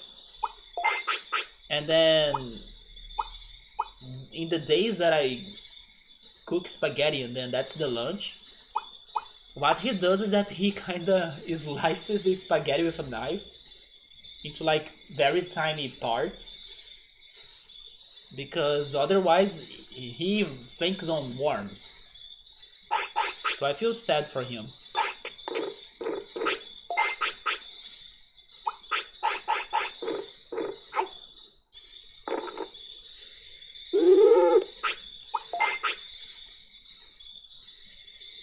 Going back to brains and then magic points.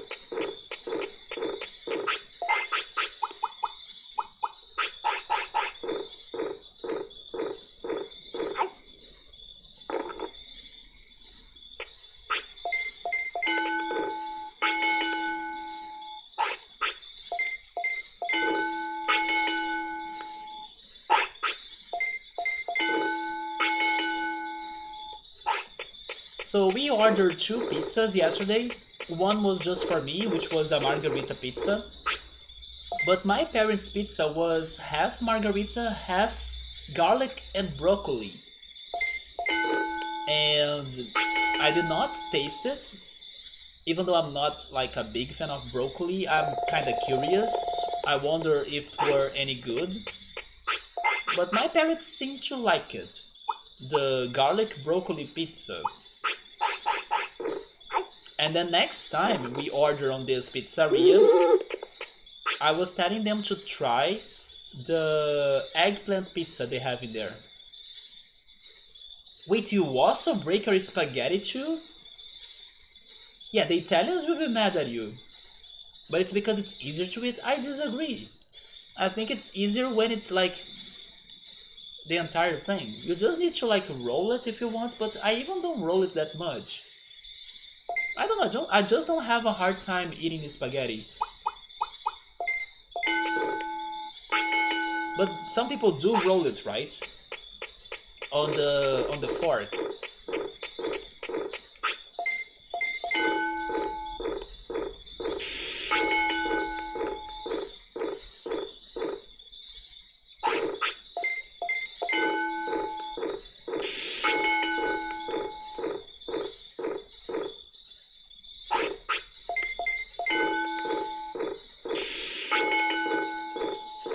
So one of these days I will try baking the lime pie with this new dough that I learned.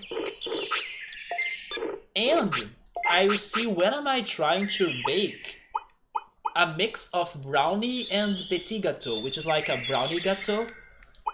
I also watched a recipe of that too. I just need to buy the ingredients. You never liked broccoli? I'm not a big fan either. But it's very healthy. So then mind shift and you just eat it. If it is mixed with other things, then sure. Or if I'm not eating too many of them, then I can go for it. But I don't like the flavor of it. But then I'm curious, like maybe in the pizza after it's baked, maybe it tastes different. Or it doesn't get a very strong taste. I don't know if my parents saved a slice of that for me, but in case they saved it, I will eat it because I'll be hungry. So, you know, when you are hungry and starving, no matter what, anything goes. So I can see myself eating that after the stream, in case there is still a spare slice left. But honestly, I have the feeling I may not like it.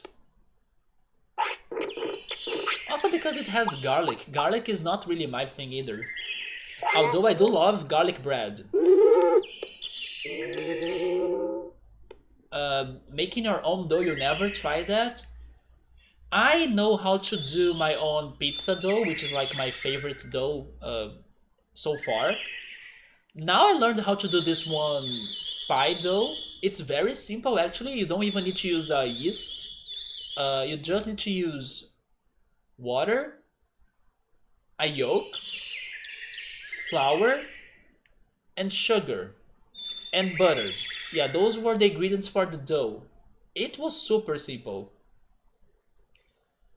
And the other dough that I know or knew how to do was the one that I used for my lime pie, but it's like super basic. It's pretty much you get a pack of cookies, you smash the cookies into like powder, and then you mix the powder with butter. And then it's going to get some sort of, mess, or what is the word for this in English? It's going to get some sort of shapeable texture that you can give it some form into a dough. But it's a very fragile dough, so it's not like very good. That's why I want to try my sweet pie with this new dough that I learned, because it's a more hardy or like consistent dough. It's not going to be too fragile or easily to break like the cookie one. You love garlic? My mom likes garlic. Wait, you need garlic as a gum as well? What? Now be careful to not have a bad breath, right? But garlic is actually very healthy. Like, so if you love garlic, you are on the right path. It's very healthy. I think I only use garlic on my rice. Yeah, when I'm cooking rice, I give it garlic. How long does it take for you to make the dough? Well, to make the dough it's fast, but you kinda need to wait some time for it to either grow or like, I don't know the right terms, but the recipe that I was following, you need to mix the liquid ingredients in one bowl, and then on the other bowl you mix the solids, which is like the flour and wait, flour, water, butter, sugar. No, never mind. The sugar goes with the others. Oh yes, you mix the flour and the butter, and then you mix the water, yolk, and sugar together. And then after you have those two separated mixed things, you throw the liquids on the flour with the butter. And then you mix it all with your hands, and then you start shaping it and pressuring it, and then it's going to become a single dough. And then once you have a ball of it, you cover the bowl, or like you cover it with like a cloth or something, or like a lid, and then you leave it in a fridge for 2 hours. That's at least the ideal time for you to leave it resting inside a fridge. But the thing is that if you don't wait that long, which was not what I waited, I just gave it like 20 minutes, I don't think it's going to be that bad either. It's still going to work for your recipe, but the ideal time to wait is like 2 hours. And then you take it out, you open it, you kind of use a fork to add some holes on the dough, and then you also had to put it back to the fridge for maybe now 20 minutes with like the holes, and then after the 20 minutes you take it out again, and then you add the the content or like the filling of your pie. But that's the idea. You mix the liquids with sugar, you mix the butter and the flour, and then you put them all together, put to rest, take it out, kind of create some holes by using a fork to, I don't know, maybe allow oxygen to go inside of them, and then put to rest again. That was it. You don't even use yeast.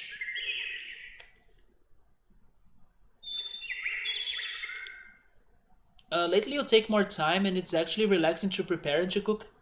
I love to cook, especially when it's something delicious. The birds in the forest will wake you up super early and you don't mind, but the blue jays can have a very noisy, annoying laser scream. Huh. A laser scream? The dough proofs or rises?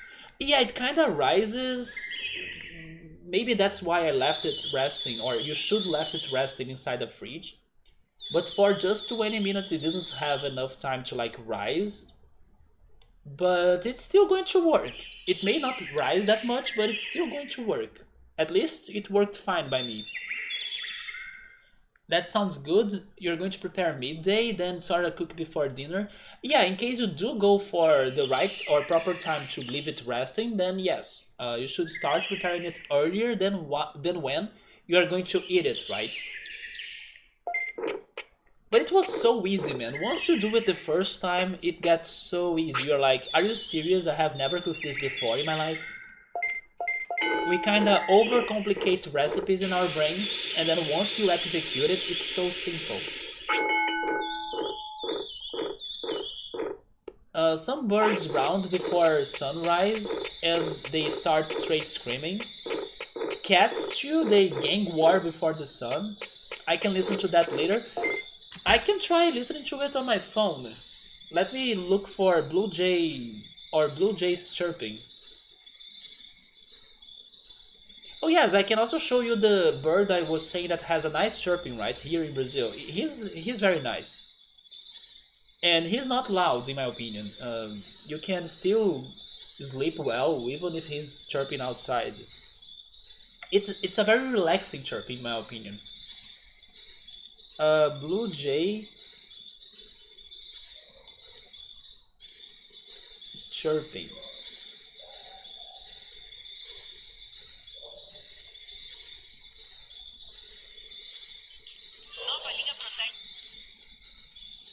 I got an ad.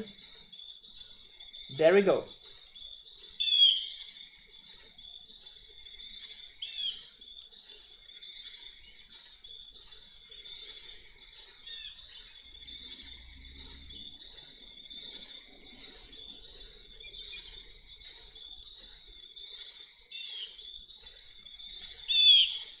It is loud. He looks like a bigger bird chirping in my opinion. Or he sounds like a bigger bird.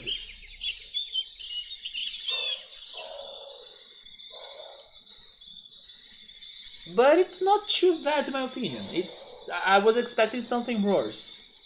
This is the one that's called Ben TV, and he's one of the things like describe Brazil a lot because this bird is so common in here. Everybody hears him every day.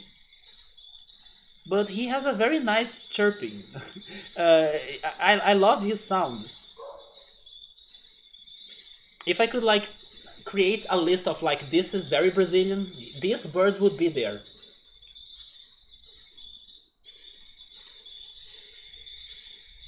Okay, I'm finding the memes, but I want just his chirping, like without the memes.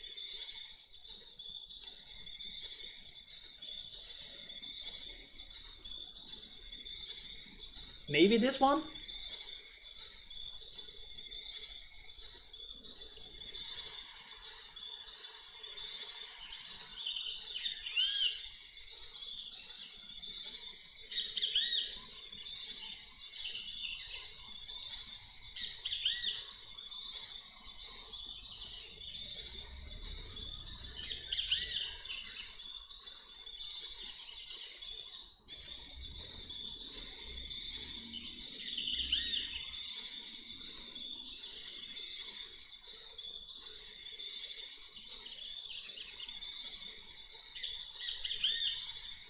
Yeah, he says like bem TV, at least in Portuguese. I don't know. I love him. Like I don't mind him at all. I was hearing him today. Like he's here every day, chirping on every afternoon at least. Maybe during the morning too, but then I'm sleeping. He's super like common in here. And then now people are using that chirping noise as a way to create memes with famous songs, and it's been very funny to be honest. That probably sounds a bit loud, but I don't think he's very loud. But maybe it's because he doesn't bother me at all, so I don't kinda complain when I listen to him.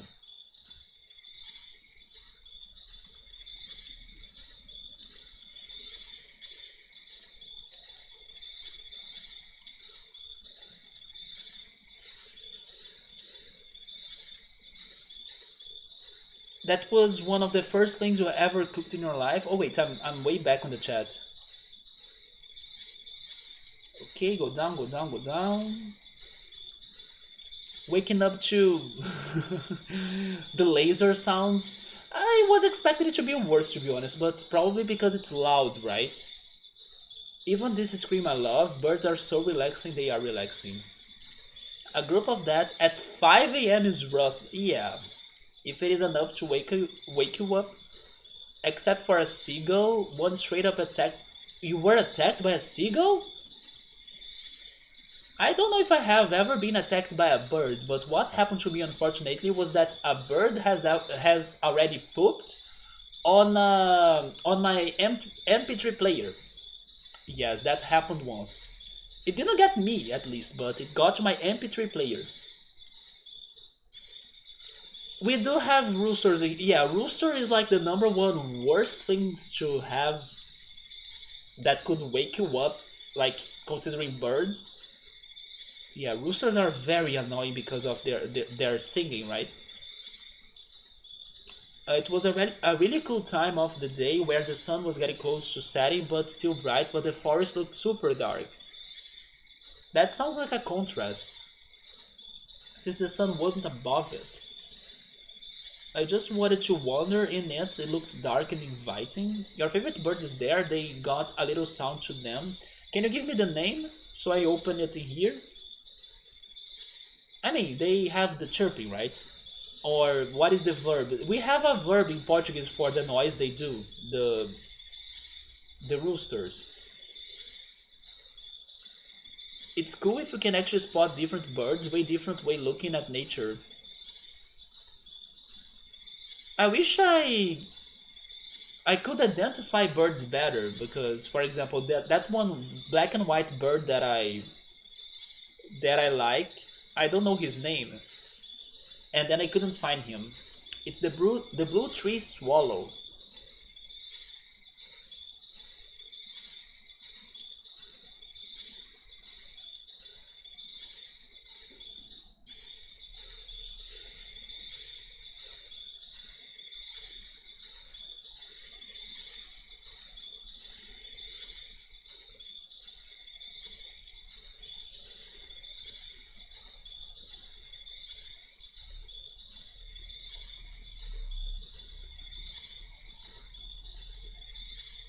What the heck? Okay, it's the second one. The first video is weird.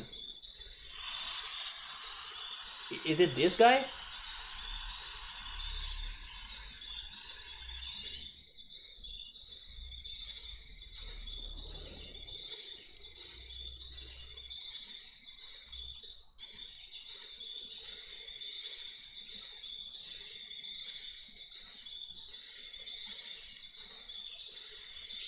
I mean, this is a video talking about them, but... Oh, is it that... Okay, I think I heard it. It's a very soft sound, isn't it? It's pretty much a tweet, tweet, tweet, tweet. That's a bit fast, actually. I think it's that, isn't it? Like a very fast-paced tweet, tweet, tweet, tweet, tweet.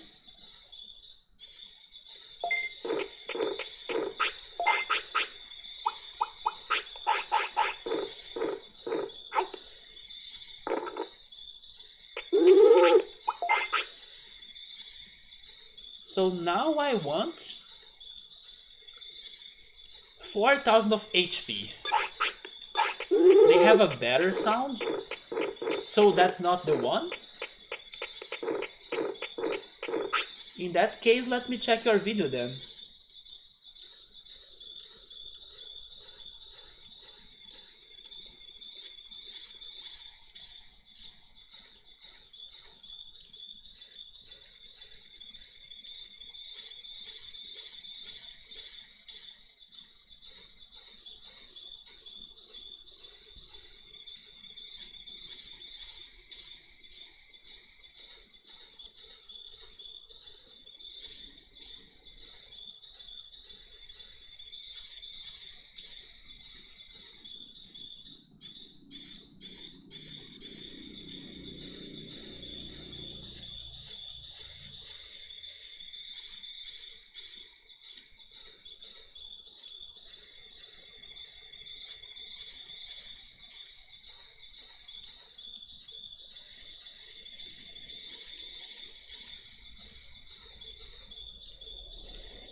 Yeah, it sounds to me it's a very fast, low sound, or like low as like low volume, and like cute and soft sound. And then there is a now. Yeah, it's a cute sounding bird. Honestly, the crickets in here sound a little bit like his noise. Oh, computer, are you good?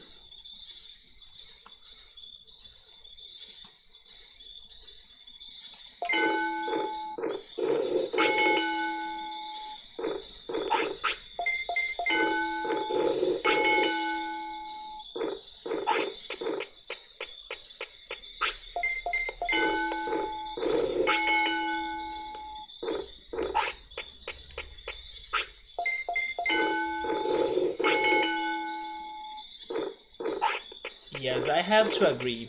The sound of waves, the sound of rain. Depending on where you are, maybe the sound of thunderstorms. Like if you are far from the storm, then sure, but if the lightning is getting like next to your house, then not. But yeah, soundstorm or uh, thunderstorms. There we go, soundstorms. You miss that in the Philippines? Some lizards. We have very we have two very common lizards here in Brazil. One is like a gecko, and the other one looks more like a lizard.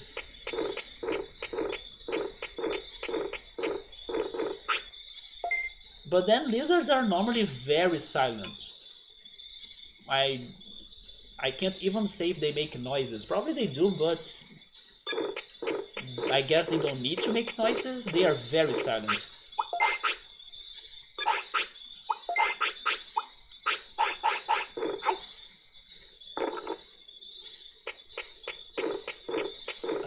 I was training.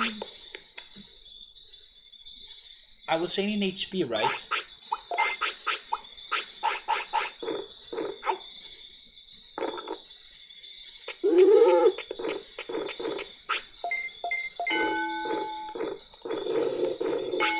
We have one lizard in Canada that's the blue-tailed skink. A skink? That's an interesting name. Wild geckos got a weird clicking sound? Do they? You have seen one? It's a neat looking thing.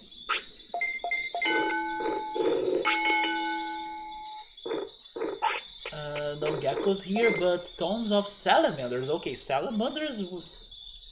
I think I have never seen one.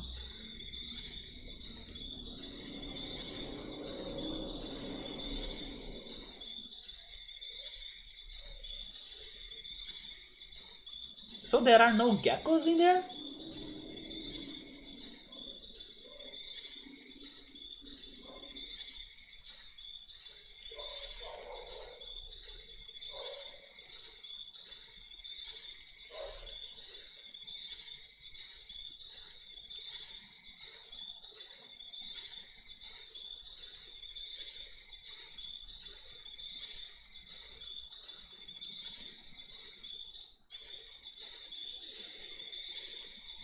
You can see this guy on everybody's houses.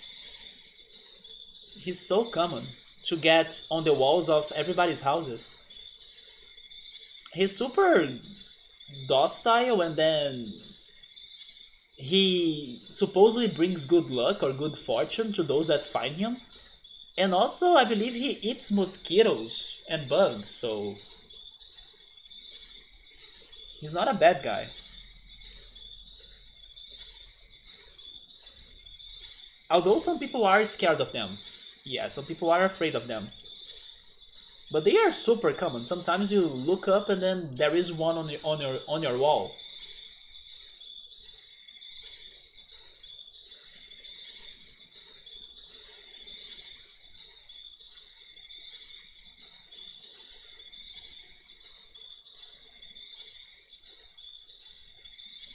Yes, I just saw a picture of him hunting a cockroach, but I think I will not share that picture. I just found another one. I'm closing this because I don't like cockroaches that much, so. But yeah, that gecko is super common in here. Also, hey Buddha Death, welcome. Enter the Gex. That's a game I need to play. I never played it. There is a. Since we are talking about this, there is an indie game called The Gecko Gods. It looks amazing. I got to know that game after watching the Wholesome Direct during the E3 this year. Man, the Gecko Gods looks amazing. It's like a Zelda game with like lots of puzzles and dungeons, but you play as a freaking gecko. So imagine, you know, an adventure game where you control a gecko. That's the Gecko Gods. I'm very hyped for it. Hopefully I can play it someday. But then Gax as well, I gotta go back to that classic. It's hard to catch. They do eat the bugs. Now I just learned they eat cockroaches as well. Any mosquito eater had a seat in my table. I need one here in my hometown because it's been awful. After the stream, I will go downstairs to eat my dinner and also watch some TV. I gotta get ready with like a blanket to cover my body so the mosquitoes don't bite me that much. And then once I'm laying on the sofa, I hear them buzzing on my ear. It's been annoying. We want to buy one of those rackets that you can like. They are like electrical rackets or electrical zappers. I'm not sure how they're called in English. And then you can keep on killing them by, just uh, moving the racket around the room and then hitting some of the mosquitoes. We need to buy one of those. My mom likes to believe that by spreading some vinegar cups or cups filled with vinegar around the house, it's enough to repel the mosquitoes, but that's not true. There is a lot of vinegar cups in the rooms, and I still get bitten by them. Is like 50 countless on the ceiling is perfect. No, no, no, no. 50 is too much though. Then I would start feeling scared. On your stream it says no spoilers. How to evade them? Actually, people do respect it. At least most people do respect it, so I normally don't have problems on that. In case somebody starts crossing the lines, I kind of stop them right there. But in general, I don't have problems with that, thank goodness. Only sometimes something happens. For example, the spoilers I have so far, or at least at the moment, is that out of those 6 Digimon that I'm missing to get, I was spoiled maybe by accident. I'm not sure what was the intention of the person. I was spoiled that one of them is Monochromon. But besides that, I think I haven't gotten many other spoilers. Do you know those little lizards? Yeah, they are chill in my opinion. Really look like you on the field or something with those crickets on the background. Do you think he looks like me, the character? Subway is saying, isn't it better to buy one of those lamps or lights that attract the bugs to it? Yeah, they are more common in other countries, I would say. But I think that those lights or those lamps are better for, let's say, hanging them outside of your house. I'm facing the problem with the mosquitoes inside of my house. So, aesthetically speaking, it's not going to look good inside of the house, in my opinion, you know? But if I leave one of those lamps or like lights killing mosquitoes outside, then sure, it fits the aesthetics of the house. But inside of my house, it's not a good pick, I think. They do work, those lamps, but they get gross. The crickets are. Wait, you're thinking the crickets are in outside of my house? No, the crickets are from the game. It's this game ambient sound. No, no, outside in here, maybe you can hear some cars, sometimes a motorbike. Let me go for more magic points. That's going also to raise my defense. But they work 100%. Well, I can say after my mom's experiment that vinegar does not work. I don't know who told my mom that vinegar would repel mosquitoes. It does not work. Unfortunately, my mom is not easily mind changed, or like you can't really convince my mom of something else other than what she believes. So I told her many times, like, Mom, this vinegar is still allowing mosquitoes to bite me. And then she doesn't hear. She still believes whoever told her the first time that it's the solution. No, it's not. Although at Ultra's place, he's also listening or hearing some crickets outside. And then in his case, it's real crickets. Wait, how heavy are you? 27? I will give you the sirloin, because like I was saying hours ago, if this guy digivolves into Hercules Kabutorimon, he gotta be heavy. And also, as the other option is Metal Mumemon sounds like a light-weighted Digimon, so stay heavy and do not become Metal Mumemon, not at all. Also, since I gave you the food, you're not tired, so back to training, but I feel like as soon as I train once, I need to come back now to the clinic. It sounds like moms, right, Ultras? Yeah, man. I actually had a rough fight with my mom this week,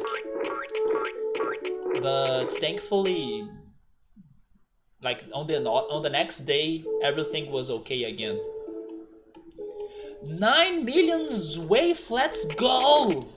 Dude, we are totally going. We are going to stop by every freaking fast food shop in this Digimon game. Vegemon has a whole chain of like Mac Veggies. We are spending 24 hours, 7 days per week in there just to get my Digimon like 9 billionth wave. This Digimon is the Lord of Crickets. I'm now thinking on relaxing video game music, and then I was having that talk earlier about how the Brazilians have been creating some music memes by using the chirping of that bird on some famous songs. I just remember that one of the songs they used was Mario Paint. I forgot how is the name of the song now, but you know Mario Paint's first song? Those that are OG here that play the classics will remember Mario Paint for the Super Nintendo. There is a version of that song with the freaking Bem TV, which is the Brazilian bird,